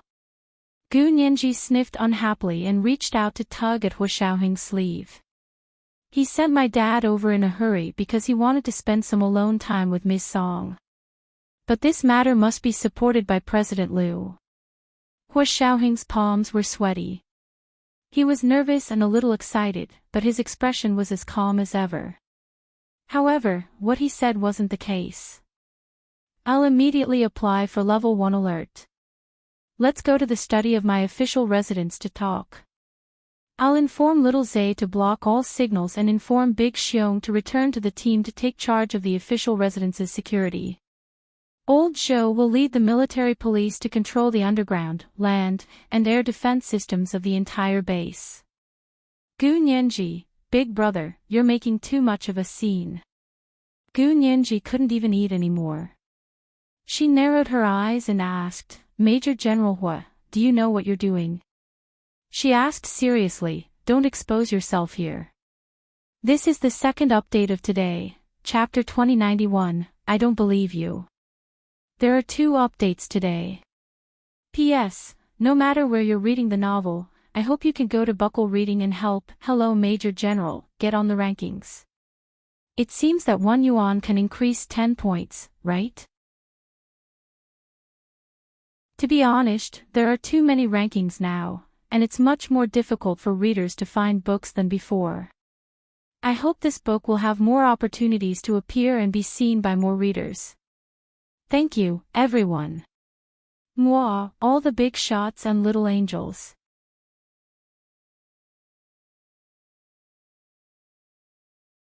Chapter 2104. Hua Xiaoheng thought about it for a minute and said seriously, you have a point. He turned to the study and used the landline to issue an order. Special Operations Forces Headquarters Base on Level 1 Alert. Colonel Zhao Liangzi, block all electromagnetic signals inside and outside the base. Colonel Yin Shixiang, return to the team immediately and be in charge of all security inside and outside my official residence. Colonel Zhou Qiyuan, lead the military police to control the underground, land, and air defense systems of the entire base. Take note, all of this must be carried out in secret. Be relaxed on the outside but tight on the inside. Don't alert the enemy. Gu Nianji followed him in and heard that Hu Xiaoheng had finished assigning tasks. The corners of her mouth twitched. Didn't they still have to make a big fuss? It was just that the method had changed so that unrelated people wouldn't be alerted. After all, today was the first day of the new year. Everyone still had to celebrate in a happy and peaceful atmosphere. Hu Xiaoheng then called Lu Yuan and said, "CEO Lu, come to my official residence with Ms. Song for dinner today. I'll personally cook. You can also take a break." Lu Yuan had just sent Lu Jin to Hu Xiaoheng's official residence and had only been back home for a few hours. Hu Xiaoheng wasn't a petty person. Was he so polite to suddenly invite him and Song Jining to dinner in the city? Lu Yuan narrowed his eyes and said calmly, "Okay, but we might not be able to leave the city at night." "No problem, I have enough rooms for you to stay here." Hu Xiaoheng's voice was neither fast nor slow, and he even had a slight smile on his face. He looked like a completely different person from the person who had just given the order. Gu Nianji sighed at Hu Xiaoheng's shrewdness, but she couldn't look away. She liked him like this. Men who worked hard were the most attractive. Hu Xiaoheng put down the phone and turned to see Gu Nianji's black grape-like eyes almost shining like stars. His heart skipped a beat. Her gaze seemed to have honey, and he felt sweet at first glance. It was really the new year. Hu Xiaoheng also thought with emotion that everything he saw was pleasing to the eye. He said to Gu Nianji, "I'll call Uncle Lu over. Stay here and don't go out." His official residence's study was one of the places with the tightest security system in the entire Huaxia Empire. Hu Xiaoheng was very cautious about the topic they were going to discuss later, but it wasn't top secret yet, so many high-level security measures hadn't been put on. But with these arrangements, it was enough to ensure that their conversation would not be leaked. Moreover, he wasn't sure if there was really a problem. It was just his guess. Gu Nianji said, "Let me go. My dad might not listen to you if you go." Hu Xiaoheng didn't stop her.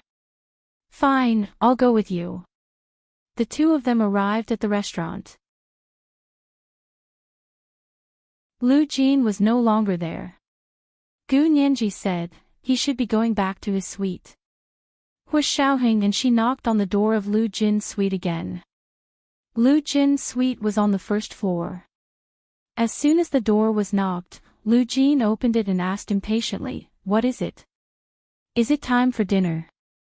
"Gu Nianji, they just had lunch not long ago." Gu Nianji rubbed her temples and held Lu Jin's hand. "Dad, I have something to ask you. Come with me to Major General Hua's study." Lu Jin had always agreed to Gu Nianji's requests, so he didn't think too much about it. He chuckled and said, "Okay, I'll lock the computer." He went back to his room and locked the screen of his computer, which was doing large-scale calculations. Then, he turned around and followed Gu Nianji and Hu Xiaoheng to his study. It was Lu Jin's first time in Hu Xiaoheng's study. Not long after he came in, he said in surprise, "You have a super strong electromagnetic shield here. What happened? I remember it wasn't there just now." Hu Xiaoheng, this was the electromagnetic shield that Zhao Liangzi had just activated. He didn't expect Lu Jin to detect it so quickly. Hu Xiaoheng pursed his lips and said, "Uncle Lu, take out your phone and put it here." He took out a phone bag that could block electromagnetic signals and handed it to Lu Jin. Gu Nianji didn't bring her phone in. Hu Xiaoheng's phone was already in a special phone bag. Lu Jin's expression became serious. "What are you doing? You tricked me and Nianji into coming in, and you still want to block electromagnetic signals. Don't think that just because you blocked electromagnetic signals, I can't make a phone call." Hu Xiaoheng, he could still make a phone call after blocking electromagnetic signals. The electromagnetic shield that Hu Xiaoheng had Zhao Liangzi set up this time was so strong that even the landline phone would be affected. Lu Jin actually said that he could still make a phone call under such circumstances.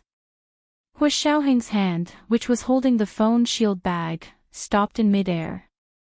His expression didn't change, but his tone became more serious.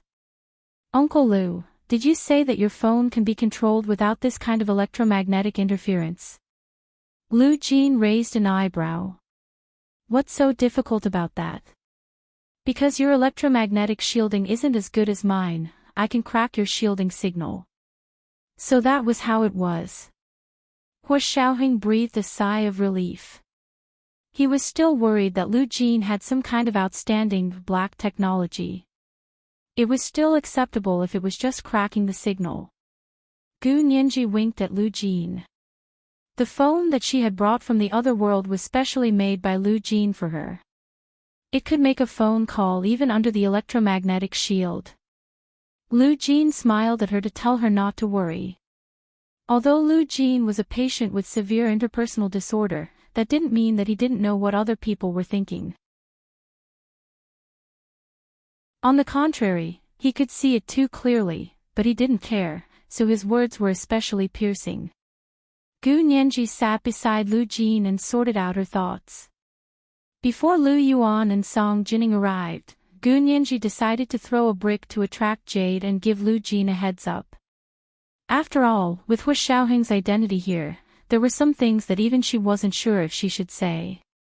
Gu Nianji held Lu Jin's hand and hesitated for a moment before asking tentatively, Dad, how did you find out that President Lu suddenly appeared in the other world 18 years ago?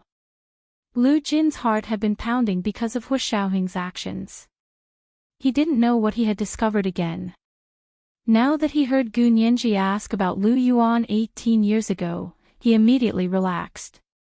He definitely had to tell them about Lu Yuan because of Lu Yuan's special identity. Lu Jin knew that these people would ask him sooner or later, so he was already prepared.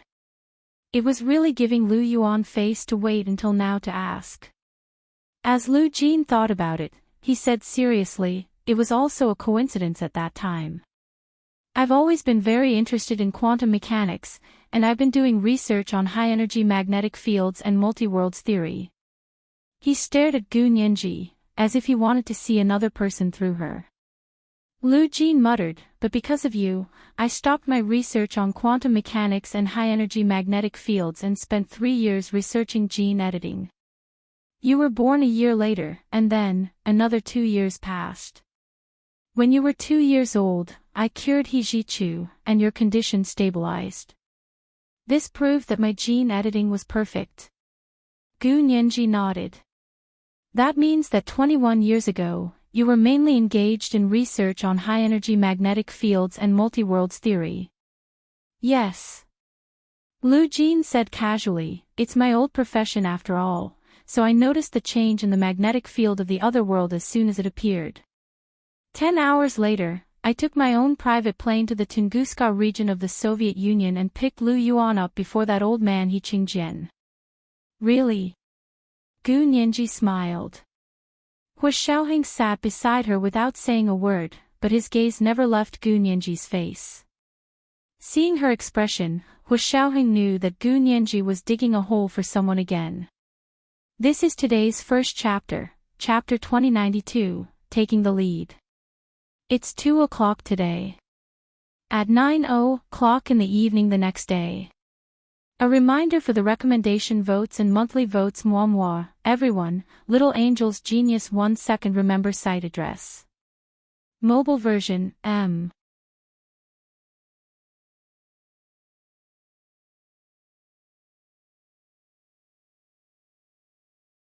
Chapter 2105. Gu Nianji's smile deepened.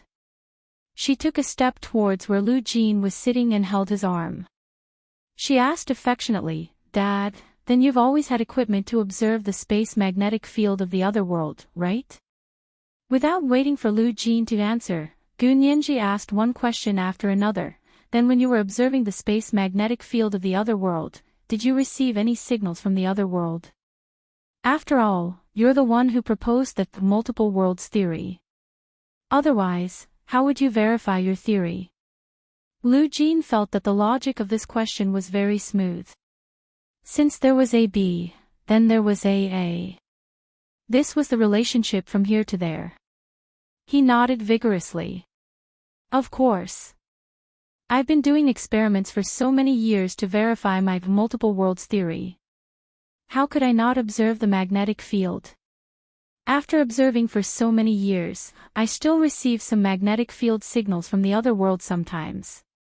Then, did you receive Gu Xiangwen's magnetic field signal from this world sometime 21 years ago? Gu Nianji finally asked the key question.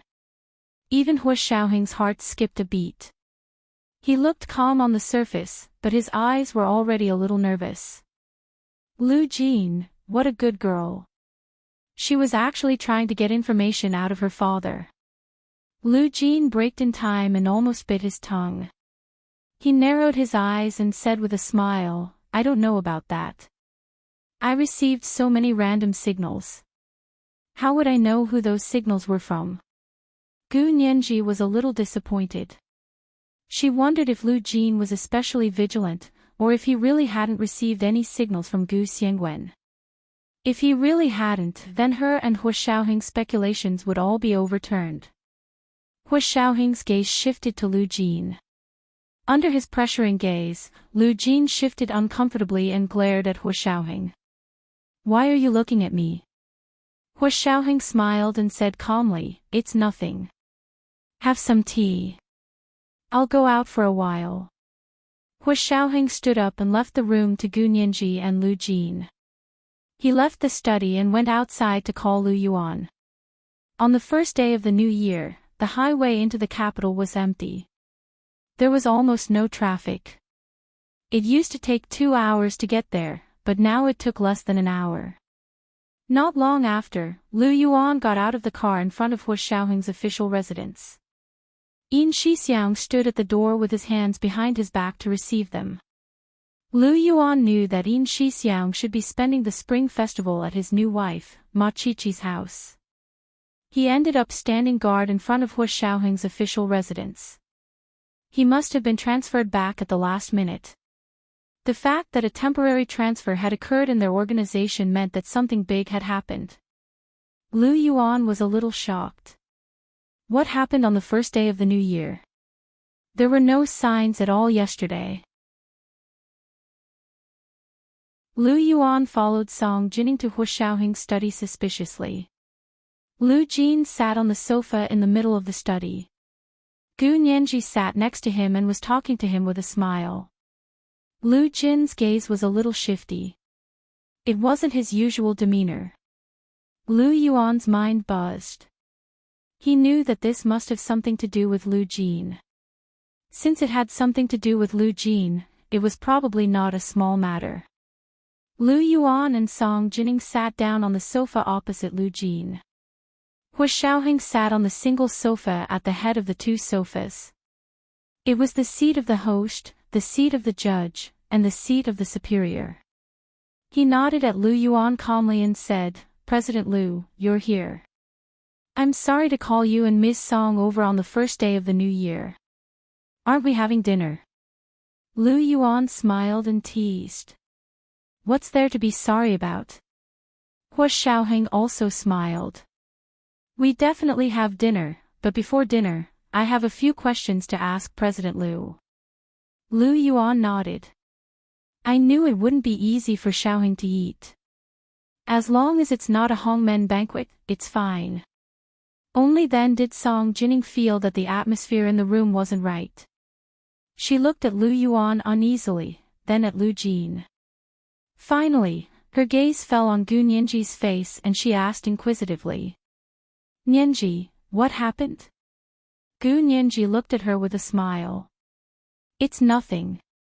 Major General Hua and I just want to find out what happened 18 years ago. So it was still related to the explosion that failed the experiment. Song Jining revealed a puzzled expression and nodded in deep thought. I've been thinking about this since Christmas. I always thought that the experiment failed because there was something wrong with our data, but after Christmas, I realized that it might not be that simple. Is it possible that it was really man-made? Hu Xiaoheng picked up where she left off and immediately said to Lu Yuan, President Lu, what do you think? How did you meet Uncle Lu in the other world? Lu Jin's gaze became even more erratic. He didn't dare to look at Lu Yuan's face. Lu Yuan glanced at him quickly and said to Hu Xiaoheng, it's a long story. At that time, I only remember that the laboratory suddenly shook, but it wasn't the kind of earthquake, but an extremely low-frequency vibration. Originally, this kind of low-frequency vibration shouldn't have caused an explosion of that magnitude. We were still in the midst of an emergency evacuation.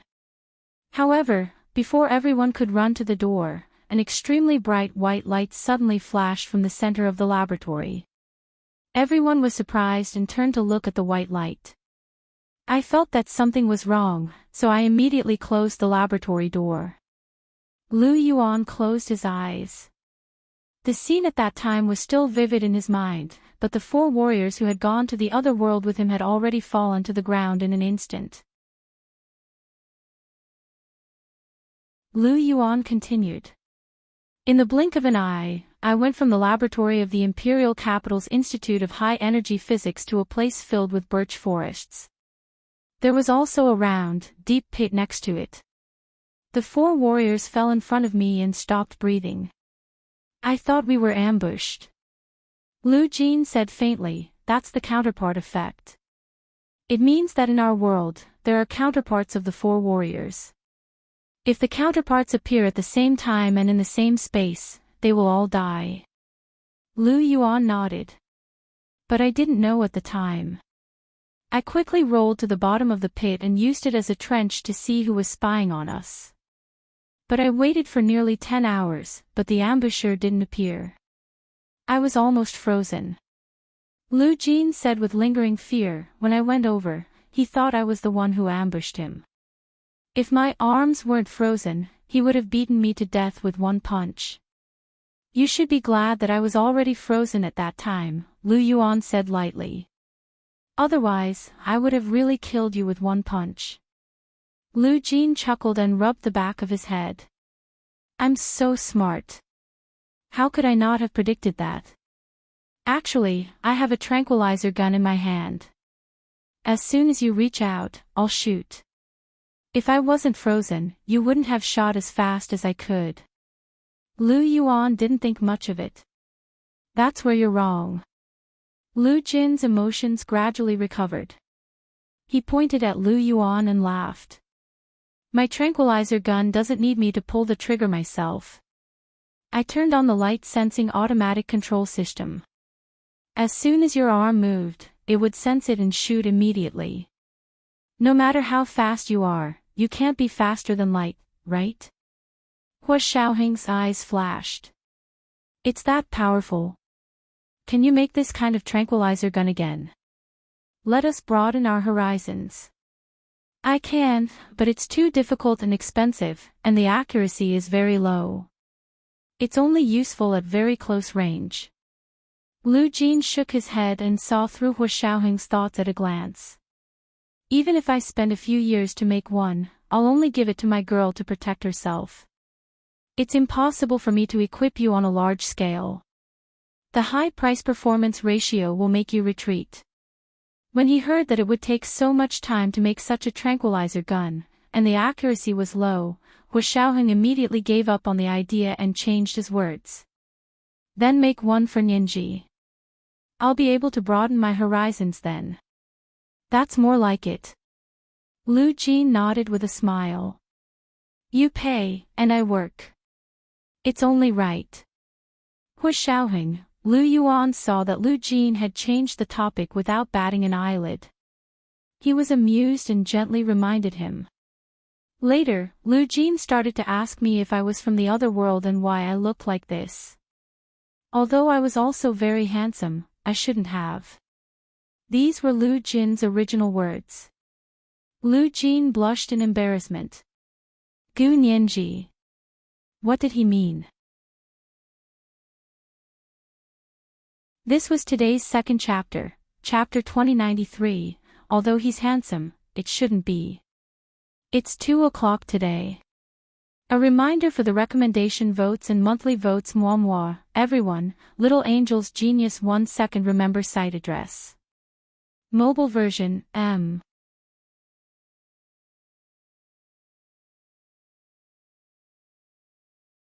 Chapter 2106. Lu Jin's face didn't turn red for long. He suddenly realized something and glared at Lu Yuan reproachfully. Lu Yuan didn't look at him. Instead, he held Song Jinning's hand and kissed it. He said, "When I was there, I almost thought I was mentally ill. When I opened my eyes, I saw the birch forest all over the mountains. Not far from me, there was a bottomless, circular pit. The sky above my head was very blue, like the blue on the best cloisonné porcelain I saw in the Forbidden City when I was a child. And the 4 soldiers who had been by my side to protect me had fallen beside me and had stopped breathing. There were no injuries on their bodies. It was as if they were asleep." Lu Yuan told her about his first impression of the other world. "I only came to my senses when I saw their bodies. No matter where I was, I had to hide immediately. Danger is right around us. Who knows which enemy it is?" Lu Yuan's gaze shifted to Lu Jin. He smiled and said, "Until I saw Professor Lu. He looked different then." Gu Nianji came back to her senses and smiled. "Really? You also think that although my father is very handsome, he shouldn't be, right?" She repeated what Lu Jin had said. The corners of Lu Jin's mouth twitched awkwardly. He sat on the sofa like he was sitting on pins and needles. He wished he could stand up and leave the study. But Hu Xiaoheng had made so many preparations. Where could he escape to? Thinking of this, Lu Jin glared at Hu Xiaoheng again. Only now did he understand that 90% of Hu Xiaoheng's previous orders were to prevent him from suddenly escaping. Lu Yuan put down Song Jinning's hand and placed it on the sofa between the two of them. His palm was still holding her hand, and he didn't want to let go for a moment. Lu Yuan said, "Your father was handsome to the point of being devilishly charming at that time. When he smiled at me, I shivered in fear." Gu Nianji, was that a compliment? Lu Jin, on the other hand, became smug. He placed one hand on the armrest of the sofa and crossed his legs to make a devilish gesture. He smiled and said, "That's true, girl. No matter what level of school your father was in, he was always a Prince Charming and the school hunk." The corners of Gu Nianji's mouth twitched. No matter how hard she tried, she could not associate Gu Xiangwen's refined and gentle face with the word devilishly handsome. According to the principle of correspondence, Gu Xiangwen and Lu Jin had the same DNA, so they should look exactly the same. Lu Jin's current appearance was that of an ordinary passerby. In order to avoid He Qingjin's pursuit, he had been burned by the fire during the death escape, and had undergone plastic surgery. Lu Yuan saw the look of disbelief on Gu Nianji's face. He smiled and took out his wallet. He took out a photo from the inner compartment and said, "Here, take a look. This is an out-of-print photo." Gu Nianji took it curiously. There were 2 young men in the photo, both of whom were unusually good-looking. The tall and strong man on the left must be Lu Yuan. 18 years ago, he was younger and more charming than he was now. He stood under a rock with his hands clasped behind his back, looking like a lonely pine tree. The man on the right was tall and thin, but he didn't look weak. His eyebrows were neat, and his face was extraordinarily handsome. He looked exactly the same as Gu Xiangwen, whom Gu Nianji had seen before. However, this person's eyebrows were slightly raised, and there was always a faint smirk on his lips, making his entire temperament seem devilishly charming. Gu Nianji was amazed. It turned out that a person's appearance was more important than their facial features. Even if they had the exact same appearance, because of their different temperaments, the impression they gave people could be completely different. She looked at it again and again, unable to put it down. Suddenly, she took out her small wallet and took out a photo. This is a photo of Gu Xiangwen here. She had gotten this photo from Yi Xian. It was originally a photo of Yi Xian and Gu Xiangwen when they were young. When Gu Nianji took it, she used Photoshop to erase Yi Xian and photoshopped a photo of herself when she was young. It looked like Gu Xiangwen had his arm around her shoulder and was taking a photo with her. Lu Yuan took it and looked at it. He said thoughtfully, "This is Gu Xiangwen here. Is this little girl the little Nianji here?" Of course, he knew that the little Gu Nianji here had died before Gu Nianji came 8 years ago. Otherwise, Gu Nianji wouldn't have been alive after coming over. Gu Nianji pursed her lips. She didn't want to say that it was a stupid thing she had done. Hua Xiaoheng didn't mention it either. He took the glass of water from the coffee table in front of the sofa and took a sip. Lu Jin quickly said, "Let me see. I haven't seen him before." Gu Nianji, she quietly took the photo from Lu Yuan's hand and placed it in front of Lu Jin. "Are you curious? Actually, wouldn't you know what he looks like if you look in the mirror? That's different." Lu Jin was attracted by the photo, but after looking at it for a while, his expression suddenly darkened. He glared at Nianji and said, "Why did you take the photo with him? He knew you were coming over. Didn't you say he was in the submarine in the sea?" Gu Nianji blushed. She hadn't expected Lu Jin to see through her. Lu Yuan was also surprised. He walked over to take a look, then looked at Gu Nianji and said, "Is that you?" Gu Nianji's eyes quickly welled up with tears. She closed her eyes and choked with sobs. "At that time, I thought he was my father. I missed him very much and wanted to have my own parents, so I asked for this photo from someone else and photoshopped it again to Photoshop me." As she spoke, she took out Yi Xian's original photo and showed it to them. Lu Jin's eyes turned red when he heard this. He couldn't care less about looking at the original photo. He grabbed Gu Nianji's hand and choked with sobs. "Girl, let's not Photoshop. Come, take a few more photos with Dad." Gu Nianji, that wasn't the point. She took a deep breath and grabbed Lu Jin's hand. "So you've been in contact with Gu Xiangwen here for a long time. You've planned to send people over and over. In that case, when you contacted Gu Xiangwen here, I wasn't born yet. I didn't even have the possibility of being born. So what exactly are your plans with Gu Xiangwen here?" The corners of Lu Jin's eyes twitched. His mind raced, and he didn't know how to respond to Gu Nianji's question. Lu Yuan walked back to the sofa opposite him and sat down. He held Song Jinning's hand and looked at her. "Jinning, do you still remember why we started this experiment together?" Song Jinning nodded heavily. "Of course I remember." She also looked at Lu Yuan and said with a warm smile, "My father mentioned it to me.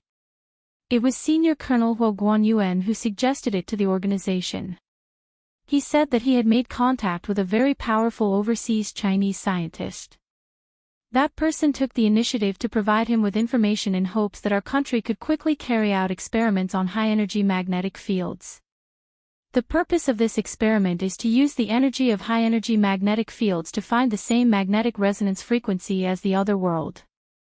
As long as we find the same resonance frequency, we can open the wormhole beside us and go to the other world. Because Mr. Hawking said that the wormhole is actually right beside us." This was today's first update, Chapter 2094, The Origins of Cooperation. Today was the second update. At 9:00 in the evening. Today was Monday, a reminder for everyone's recommendation tickets moi, all the big shots and little angels.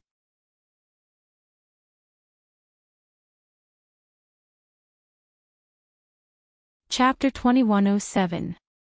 Gu Nianji quickly said, "President Liu, as far as we know, this overseas Chinese scientist is Gu Xiangwen from this world, right?" Lu Yuan nodded. "It's him. His connection with me is one way. Only he can send me messages. I can't contact him. Gu Nianji was a bit disappointed. So that means you've never actually met him? Of course not. Lu Yuan said regretfully, I once asked to meet him, but he declined. He said that he would return to Huaxia to meet us on the day our experiment succeeded. Unfortunately, he didn't live to see that day. Gu Nianji thought about it even more. She propped up her chin and said in a low voice, if you've seen Gu Xiangwen in this world, then you'll recognize him at a glance when you see my dad in the other world, right? Lu Yuan laughed. I didn't recognize him at first glance, but when he introduced himself as Gu Xiangwen, I thought he was the scientist who gave us the news. Of course, I soon realized that he wasn't Gu Xiangwen from the other side. I was in the other world. As he spoke, Lu Yuan looked at Hu Xiaoheng and said, you guys seem to have known about this a long time ago. Where did you guys find out? Hu Xiaoheng had long known about all of this. At this moment, he said, more than a year ago, we discovered that President Liu had stored some data and important information in a safe in a foreign bank. Gu Nianji immediately said, I still remember one of the letters. She glanced at Lu Jin faintly, then shifted her gaze to Lu Yuan and slowly began to recite. Mr. Hua, this high-energy magnetic field data was measured by me. I am willing to hand it over to you. I hope that the Huaxia military can start the high-energy magnetic field experiment as soon as possible. As far as I know, the United States, Japan, and Germany are all conducting experiments in this area to varying degrees. As a descendant of Huaxia and a scientist, I have the obligation to remind my motherland. Although I have never returned to China, and I am not a citizen of China, China is still my motherland. It is the motherland of my ancestors, and it is also the motherland of my descendants. His only wish was for Huaxia to prosper, have a strong military, be able to resist all foreign invasions, protect its people from being slaughtered, and protect its land from being trampled. Sincerely, Gu Xiangwen. Hu Xiaoheng could still remember how he had felt when he had first read the letter. He, who could remain calm even if Mount Tai collapsed on top of him, had his eyes redden at that moment. It was a thin piece of paper, but it weighed 1,000 caddies in his hands. This was because it carried the undying faith and determination of the Huaxia people for the past 100 years to save the nation from extinction. This nation had gone through many disasters in the past 5,000 years, but they had stood up again and again from the ruins, walking to the forefront of the world. It was all because of these wise, powerful, and unyielding Chinese people. Only then did he understand where the military's secret experiments originated from.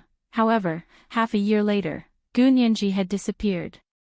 The magnetic channel in the opposite space had opened, and the door to the new world had opened. He vaguely felt that Gu Xiangwen's letter had only let them see the bright side of the moon facing them. There was another side, which people called the dark side of the moon. It was always hidden in the darkness. Lu Jin heard the letter and immediately said, I didn't write it. Lu Yuan said indifferently, of course it's not you. It's our Gu Xiangwen.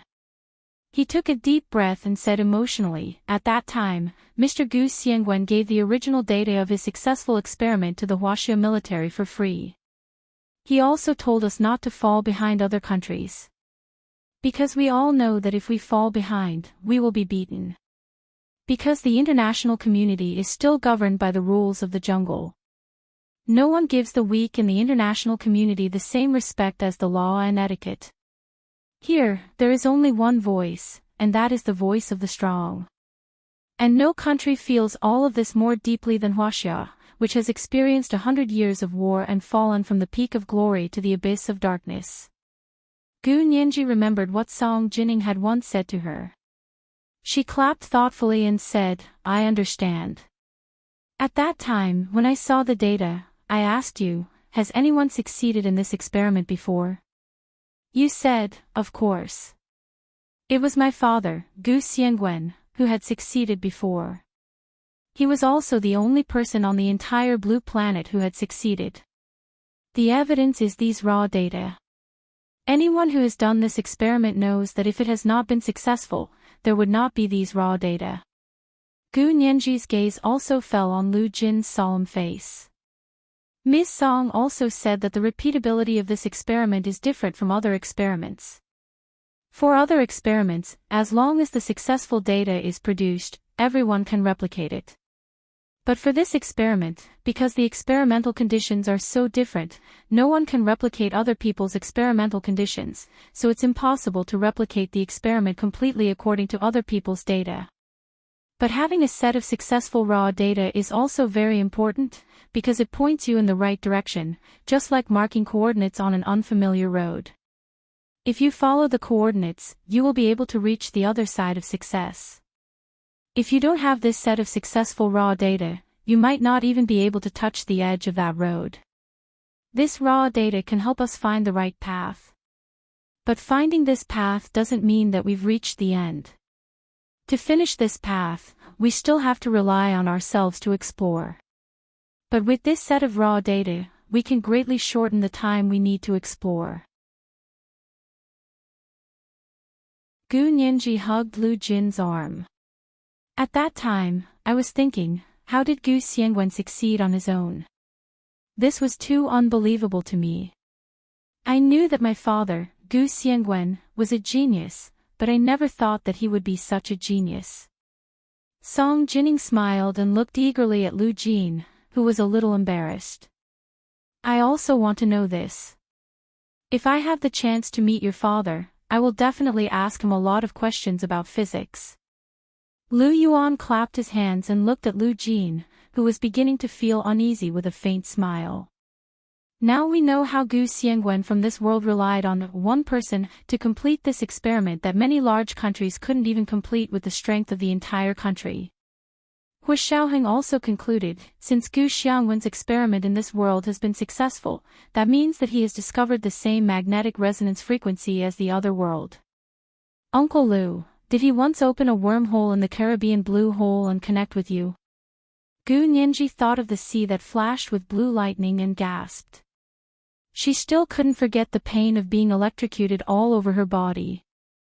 Lu Jin's gaze swept past the faces of the three people in the study, and finally landed on his daughter, Gu Nianji, who was beside him. He raised his hand to stroke the messy hair on her forehead and said with a smile, "Are you guys interrogating me?" Gu Nianji hugged his arm even tighter and said affectionately, "Dad, we're not interrogating you. We just want to know how much contact you have with Gu Xiangwen from this world. As you know, he was hunted down and died in a submarine at the bottom of the sea. We all thought that the experiment back then was an error in the data, but now we've discovered that there seem to be traces of human interference. If you can tell us about your contact with Gu Xiangwen from this world, we might be able to find more clues." Hu Xiaoheng said very sincerely, "Uncle Lu, the problem now is not only to find out the truth about the failure of the experiment 18 years ago. The bigger problem now is that the person who messed up the experiment back then has appeared again, and he has his eyes on Miss Song and Nianji. If it was just Song Jining's safety, Lu Jin might not have been too excited. However, when it came to Gu Nianji, it was his sore spot." Lu Jin's expression was very ugly. He clenched his fists and said angrily, "Who would dare? It was just a coincidence that I got in touch with Gu Xiangwen back then. Then you guys contacted each other?" Gu Nianji immediately asked, "You planned to send someone over? Who was the person you wanted to send? It definitely wasn't Gu Xiangwen himself, was it?" Lu Jin lowered his eyes and didn't dare to look into their eyes. He said honestly, "Actually, at that time, I thought Gu Xiangwen came over himself. Of course, he knew what the Gu Xiangwen from the other world should look like. He looked exactly like himself, that was why he said that. But don't you know the principle of corresponding bodies?" Gu Nianji was dumbfounded. Lu Jin rubbed his nose and said embarrassedly, "In the beginning, we didn't know that corresponding bodies couldn't survive in the same space-time. It was after I saw President Lu and checked the 4 dead soldiers that I realized that there was a fatal flaw in our theory. He spread his hands helplessly and said, "Actually, it's not as mysterious as you think. At that time, I established contact with Gu Xiangwen here, and we even tested the frequency of magnetic resonance.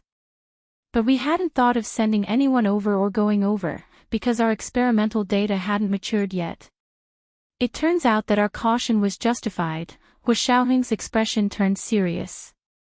Hua Xiaoheng's expression grew solemn. "So you're saying that the consequences of that failed experiment were also an accident to you?" "Yes, it was a complete accident. That's why I left Nianji in the laboratory in a hurry and came to see for myself what was going on." Lu Jin thought of the 4 years he had spent in the laboratory studying magnetic resonance and why the 4 soldiers had died. A trace of sadness appeared on his face. It was those 4 years that caused the 2-year-old Gu Nianji to fall into Qin Yaoguang's hands. From the age of 2 to 6, she had become a lab rat. Gu Nianji leaned her head gently against Lu Jin and whispered, "Dad, don't feel guilty. It's not your fault. You should study this. Otherwise, I don't know how many people will die because of this experiment." Lu Jin patted her hand. "I can do better. I can take you away from Qin Yaoguang's biological genetic laboratory and bring you to my own physics laboratory. But when I discovered the loophole in the theory, I was completely attracted. I just wanted to solve this problem immediately." Lu Jin pounded his head, very annoyed. Hua Xiaoheng also rubbed the space between his eyebrows.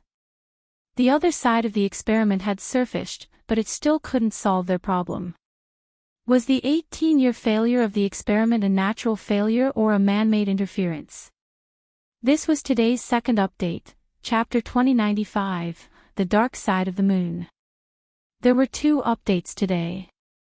Today was Monday, a reminder to everyone about the recommendation ticket moi, all the big shots and little angels.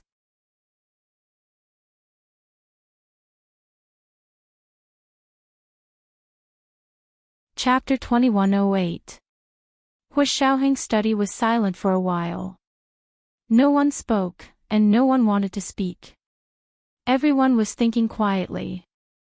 Gu Nianji's mind worked quickly, and she was in the rhythm of a lawyer's trial. When she thought about the problem, there was almost no personal bias. She snapped back to reality and was the first to ask, "Then how did you get in touch with Gu Xiangwen? Even if it's a coincidence, there has to be that method and magnetic field frequency, right?" Lu Jin saw that they were conflicted over this question, so he felt relieved and spoke more frankly.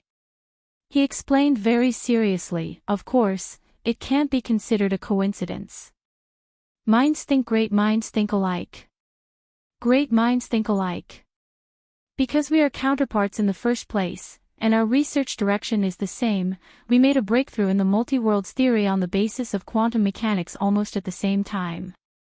After the theoretical breakthrough, it brought about the birth of technical verification methods. We coincidentally chose the high-energy magnetic field as the breakthrough point. We all believe that as long as we find the same magnetic field resonance frequency, we can open a wormhole and realize the docking of 2 parallel universes."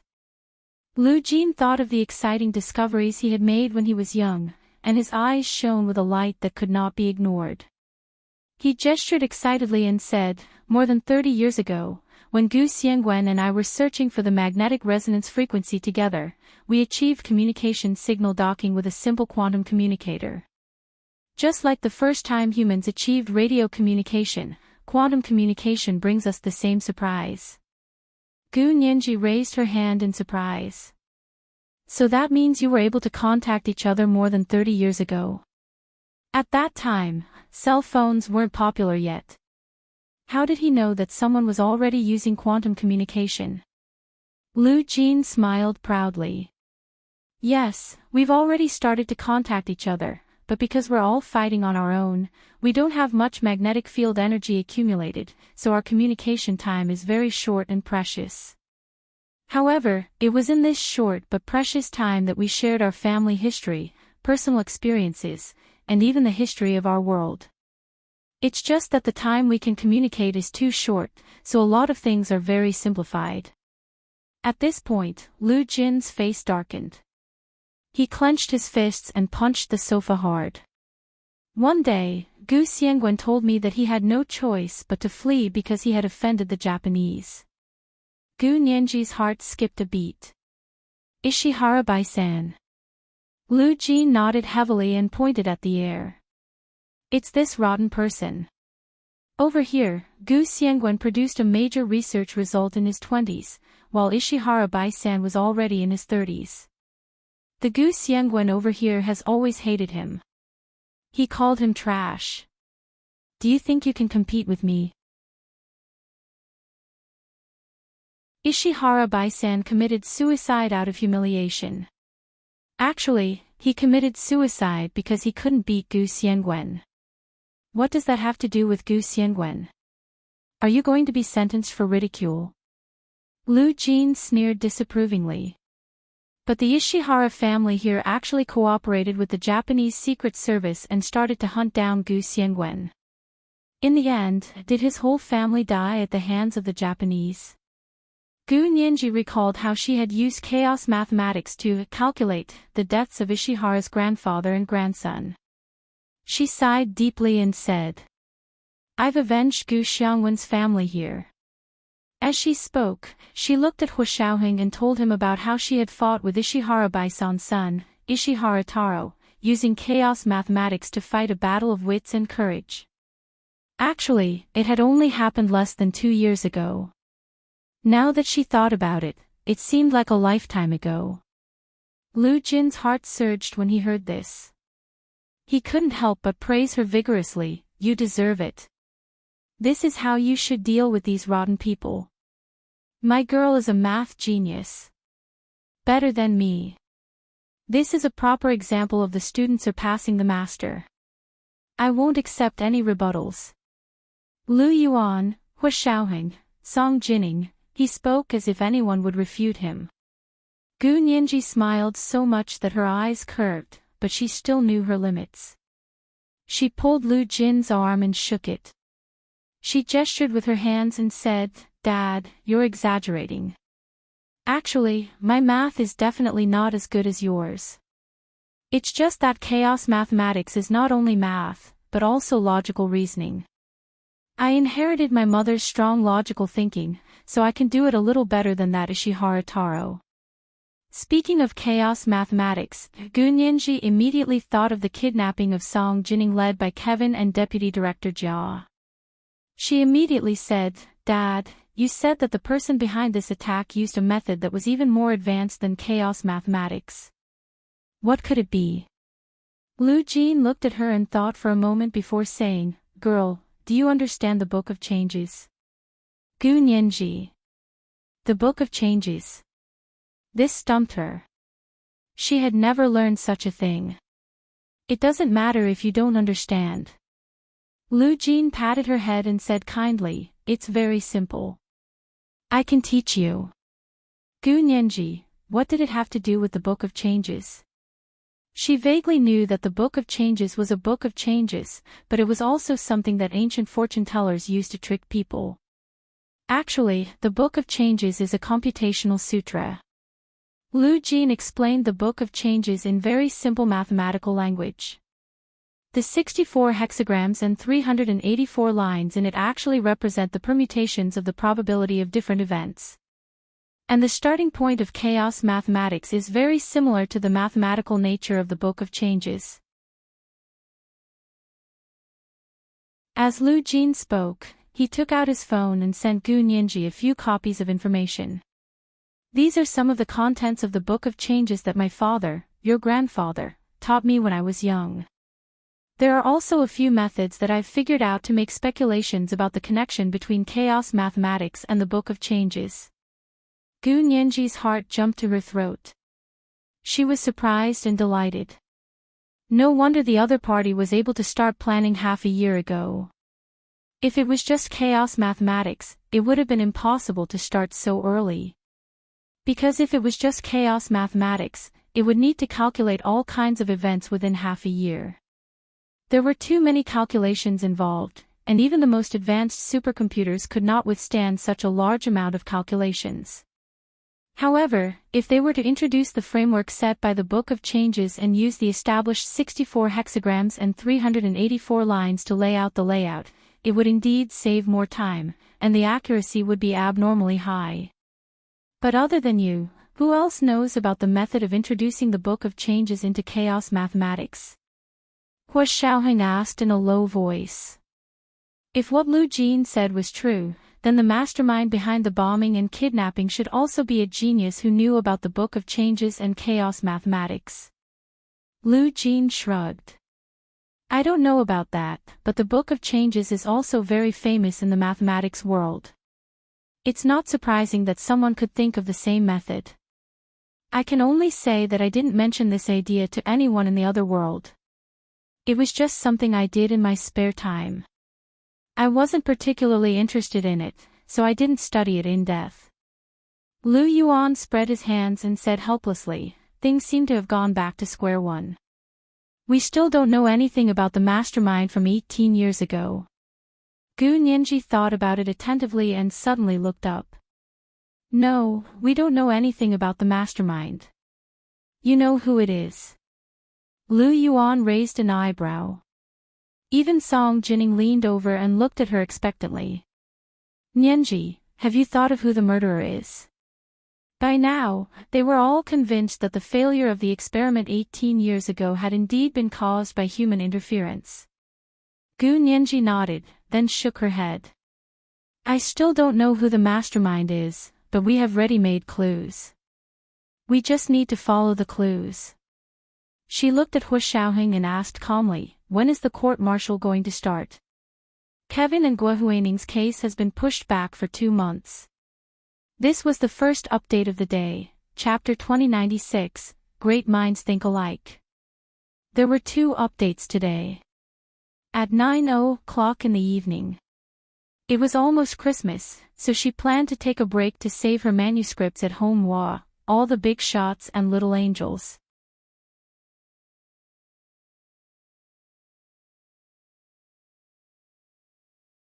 Chapter 2109.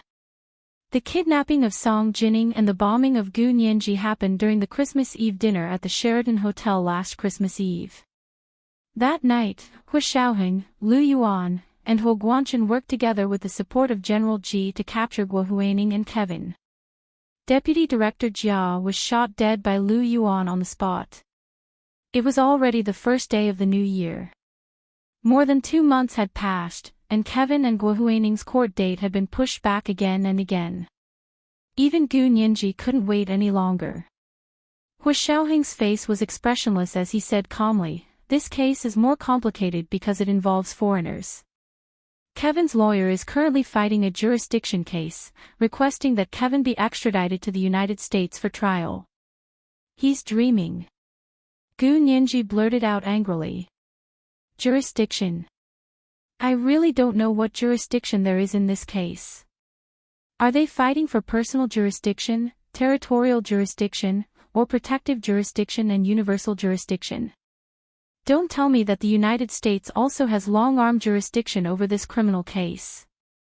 You'll be chopped off if you stretch your arms too far.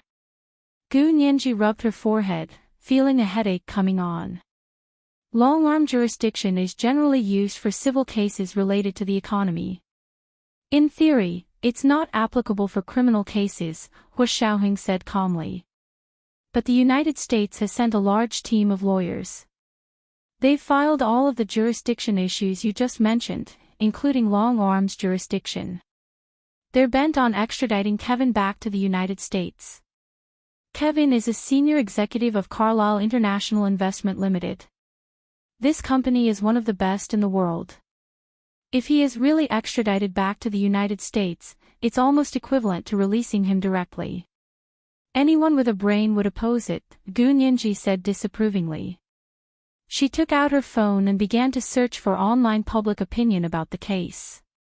However, the internet was calm. Discussions about the case had been deleted and filtered for the past 2 months, and now it had disappeared. Our country doesn't have an extradition agreement with the United States. Lu Yuan wondered, or has our country signed an extradition agreement with the United States because I haven't been back for 18 years? No, but there has been a cooperation agreement in major criminal cases. Hua Xiaoheng glanced at Gu Nianji. This is the main demand of the American lawyers in the lawsuit. The previous ones were all pretenses to stall for time. Gu Nianji nodded and pondered thoughtfully. Major criminal cases. Huaxia and the United States do have a cooperation agreement. Kevin's case was indeed a major criminal case. She said in confusion, but Kevin committed a major criminal case on Huaxia soil, not on American soil. What right does the American team of lawyers have to request his extradition back to the United States for trial? Because they thought Kevin would be treated unfairly if he was tried in a military court. Unless we agree to try this case in a regular court. Hua Xiaoheng had been following the case for the past 2 months and knew the details very well. Why? Kevin attempted to kidnap and harm Ms. Song, and Ms. Song is an important person protected by our military. Gu Nianji clenched her fists, her eyes sparkling. Not to mention that they were carrying weapons illegally and injured so many of our soldiers and officers. Lu Jin listened for a long time. Now that it had nothing to do with him, he was happy to relax. As soon as he relaxed, his mind became much more flexible. He sneered and said, "Miss, don't tell me you think they are really arguing about the law." Gu Nianji said. "Isn't that the case? Didn't Hua Xiao just say that he's been fighting a jurisdiction lawsuit?" The official case hadn't been heard yet, and now they were making early preparations. If the United States even wants to use long-arm jurisdiction in this case, then it's almost unreasonable. Let me tell you. Lu Jin rolled his eyes. The United States over there wouldn't dare to be so arrogant. That's right. With you over there, our Huaxia Empire's military power has long been on par with the United States. If they want to take control of Huaxia Empire again, they have to weigh their own weight. Gu Nianji took the opportunity to praise Lu Jin. Lu Jin nodded heavily. My girl is able to see the big picture from the small details. Her eyes are as bright as a torch. The United States' long-arm jurisdiction is actually power politics. It uses its own military power, economy, and technology as a backing to apply its own domestic laws on the citizens of other countries. At this point, Gu Nianji sighed and leaned back on the sofa. She slumped down, not caring about her image. To put it bluntly, the effectiveness of the law is also maintained by violence. The law actually doesn't represent justice, but the will of the ruling class. This phenomenon is even more obvious in the international community. So as long as you have the power, domestic law can not only govern foreigners, but also other countries. Otherwise, why would the truth be within range of the cannon? The same goes for the law. Lu Jin shrugged. Wherever the United States Aircraft Carrier Group can go, its long-arm jurisdiction can be enforced. Gu Nianji didn't say anything for a long time. She thought about it quietly and had already begun to look for other angles to look at the problem.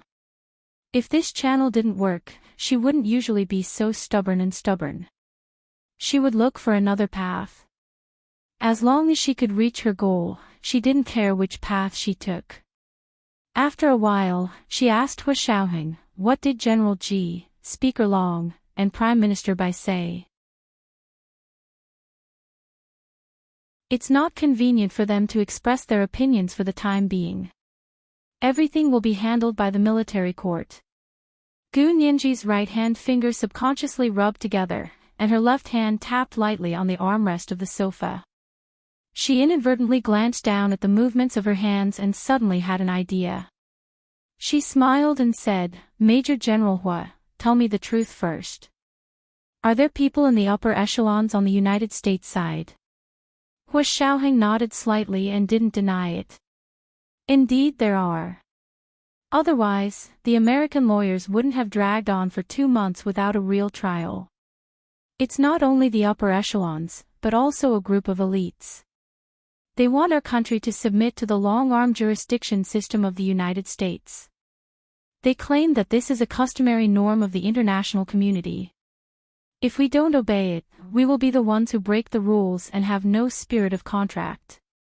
Not only did Gu Nianji have a headache, but even her teeth were sore. She shook her head speechlessly and said, "Why don't you throw what the American president has done recently in their faces? No spirit of contract. Who is the one who doesn't have the spirit of contract? Besides, it's either stupid or bad to talk about contracts with European and American countries. Although that humiliating history has almost passed for 100 years, the nature of Western countries hasn't changed. They won't talk about the law with other countries unless they have no other choice." Lu Jin nodded repeatedly and praised Gu Nianji's words. "My girl is right. If you really want to talk about rules with Western countries, you'll be tricked. Will the rules they set be beneficial to you? Even if you think with a single cell of a paramecium, it won't be. Yes, my dad is still the most thorough." Lu Jin and Gu Nianji were practically praising each other in business. Lu Yuan felt that he couldn't stand it anymore and almost wanted to stand up and leave. Song Jining didn't know much about this, but this case was related to her. She wouldn't be convinced if she didn't see Kevin and Guo Huining brought to justice. Is there really no other way? Are we just going to watch them drag it out day by day? Song Jining frowned and said unhappily. 2 months is enough to make Kevin sick, Gu Nianji said faintly. If the trial doesn't start soon, believe it or not, Kevin will soon be released on medical parole for serious illness. That's the worst outcome, Hu Xiaoheng said calmly. If that's really the case, then as soon as Kevin leaves the country, we'll go overseas to enforce the law. Gu Nianji laughed and looked at Hu Xiaoheng, who was sitting at the head of the table. Major General Hu, you're amazing. We can also enforce our long-arm jurisdiction. However, even though they were joking, everyone present knew how difficult and dangerous it was to enforce the law overseas. Gu Nianji would never let Hu Xiaoheng fall into that kind of dangerous situation. She narrowed her eyes and said with a smile, "Actually, there is a way." "What method?" Hu Xiaoheng, Lu Yuan, Song Jining, and Lu Jin asked in unison. Gu Nianji tilted her head slightly and said slyly, "The great ancestors said that if we were to fight the United States, they would fight their own battles, and we would fight ours. I think some of the higher-ups have forgotten that international jurisdiction is different from domestic jurisdiction. It's not an either-or relationship. Therefore, it doesn't mean that we can't try this case just because they are fighting for jurisdiction." She clasped her hands together and said, "Therefore, as long as the 3 heavyweights agree, we can hold a court at the same time. Aren't the American lawyers fighting for jurisdiction? Keep fighting them. At the same time, we will officially start the trial of Kevin and Guo Huining." This was today's second chapter, Chapter 2097, You Fight You, I'll Fight Me. It's 2 o'clock today. It's almost Christmas, so I'm planning to take a break and stay at home to write Moi Moi, everyone, Little Angel's Genius 1 second remember site address. Mobile version, M.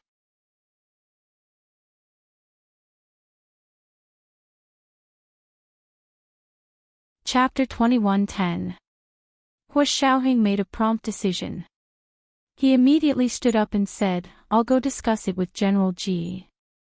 If it works out, Miss Song can entrust Nianji to be her lawyer." Both Song Jining and Gu Nianji were actually the other party's targets, but because Hu Xiaoheng had protected her in time, Gu Nianji had basically escaped unscathed. It was hard to say whether she was a victim or not. However, Song Jining had been kidnapped by Deputy Director Jia, and her life was in danger. Therefore, in the end, the military court only filed a case of kidnapping. When Lu Jin found out, he said unhappily, "Then my girl was threatened by them for nothing. Uncle Lu, you can help your daughter vent her anger." Hu Xiaoheng smiled teasingly and nodded at Gu Nianji before leaving his study. Lu Yuan held Song Jinning's hand and stood up. He said, "Since we're here, why don't we sign the letter of authorization today? Gu Nianji couldn't be happier. I'll go get the contract. She returned to her room and printed out a lawyer's contract on her computer for Song Jining to sign. Then, he made 3 copies and stored them separately. At the same time, the military court would also receive a letter of attorney. In the future, Gu Nianji would be notified of all matters related to Song Jining's appearance in court. Also, because of Song Jining's special status, she didn't have to appear in court for this case. Gu Nianji could represent her. On the first day of the Lunar New Year, Hua Xiaoheng took a special car to General Ji's home to pay his New Year greetings. He brought 2 bottles of wine to General Ji's study and smiled as he put down the bottles. Happy New Year, General Ji. General Ji invited him to sit down with a smile. You actually have time to come visit me for the new year. Where's Nianji? Why isn't she here? She's busy. You want to start work on the first day of the Lunar New Year. Hua Xiaoheng sat down and said to General Ji in a low voice, I'm here today for official business. General Ji looked at his serious expression and felt a headache coming on. Xiaoheng, today is the first day of the new year. Can't you let me rest for a while? We celebrate the Spring Festival, but Americans don't. It's already been 2 months, and they're still fighting the jurisdiction lawsuit.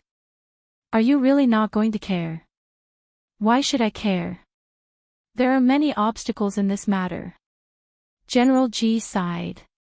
Old Long and Old Bai were just discussing with me a few days ago whether or not we should be autocratic.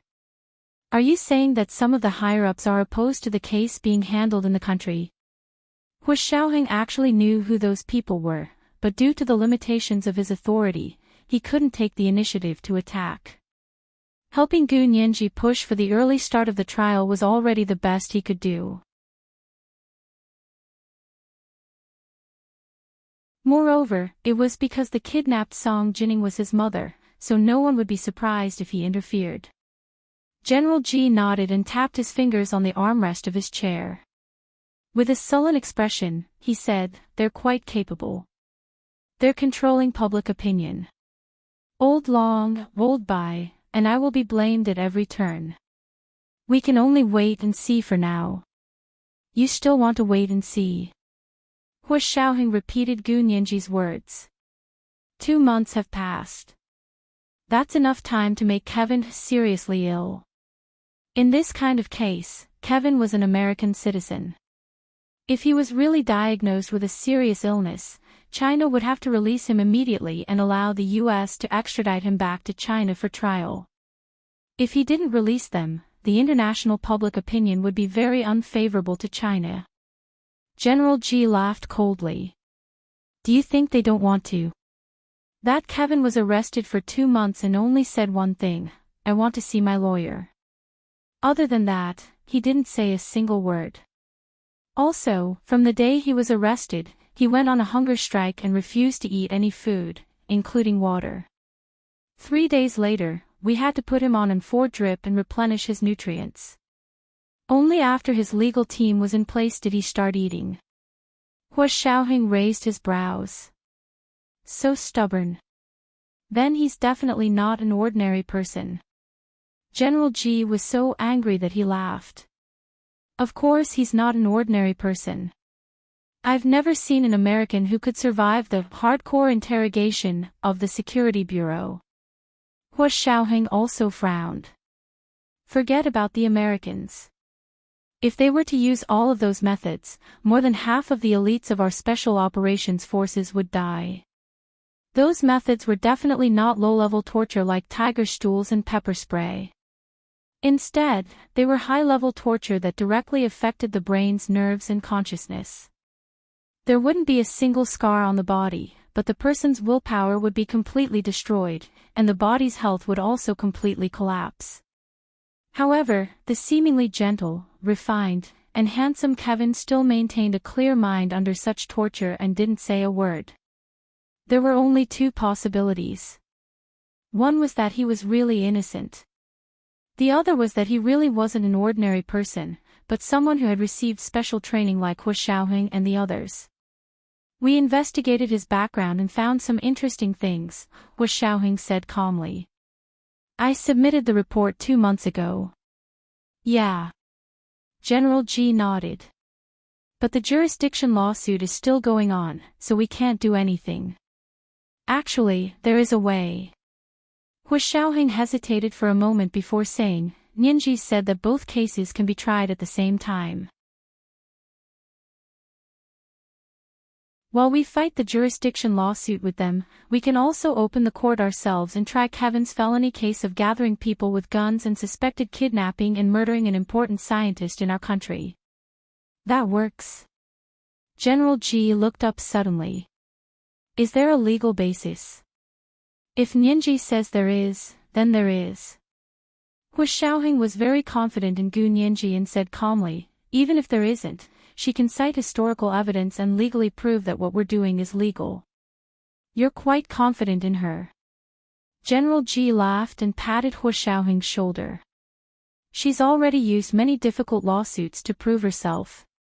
Why should I have no confidence in her? Hu Xiaoheng asked in return. Just because she's young. Look at you, what's the rush? Is she perfect, so we can't even say one word about her? General Ji deliberately put on a stern face and looked at Hu Xiaoheng angrily. Hu Xiaoheng slowly looked up and said dryly, yes, she's perfect. You're not allowed to say one bad thing about her. Not even one word. General Ji glared at him for a while before bursting into laughter and pounding the table. Xiaoheng, oh Xiaoheng, you deserve this. In the past, when I said I wanted to introduce someone to you, you had 1,000 excuses to avoid it. I thought you'd be single for the rest of your life. Hu Xiaoheng curled his lips. General Ji, you flatter me. I'm not complimenting you. General Ji's laughter stopped abruptly. He was really a little angry at him. After Hu Xiaoheng left, General Ji invited Speaker Long and Prime Minister Bai to his house. The three of them had a small meeting and decided to follow Gu Nianji's instructions. The trial would officially start on the 8th day of the first lunar month. Because this matter had to be unexpected, only the three of them knew the time of the trial. Even Gu Nianji and Hu Xiaoheng didn't know. The three of them were also people who would never divulge secrets. Because they stood at the top of the empire's food chain, no matter how stupid they were, they wouldn't undermine themselves. Gu Nianji had a very fulfilling new year. She spent a lot of time every day studying the information about the Zhou-Yi and chaos mathematics that Lu Jin had given her. When Hu Xiaoheng went to bed at night, he saw that she was still reading the book. He was very curious and asked, "Aren't you going to prepare the materials for the trial?" Although he didn't know when the trial would start, there would definitely be news after the 15th of the first lunar month. Today was already the 7th day of the first lunar month. Gu Nianji said without looking up. Do I still need to prepare for the trial? Hu Xiaoheng, this was the first update of the day, chapter 2098, if Nianji says there is, there is. There were 2 updates today. At 9:00 in the evening. P.S. Thank you, Amber Ching, for the 10,000 Qidian coins yesterday. Moi, everyone, little angels.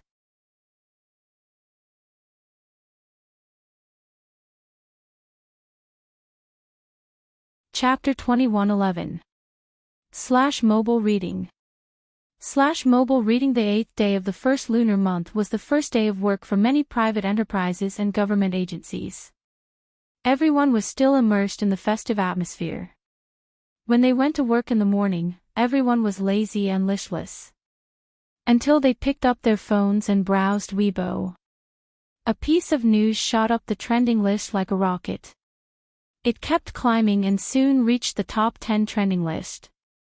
This news was very short and only contained one sentence. It was released by the official Weibo of the Imperial Military Court.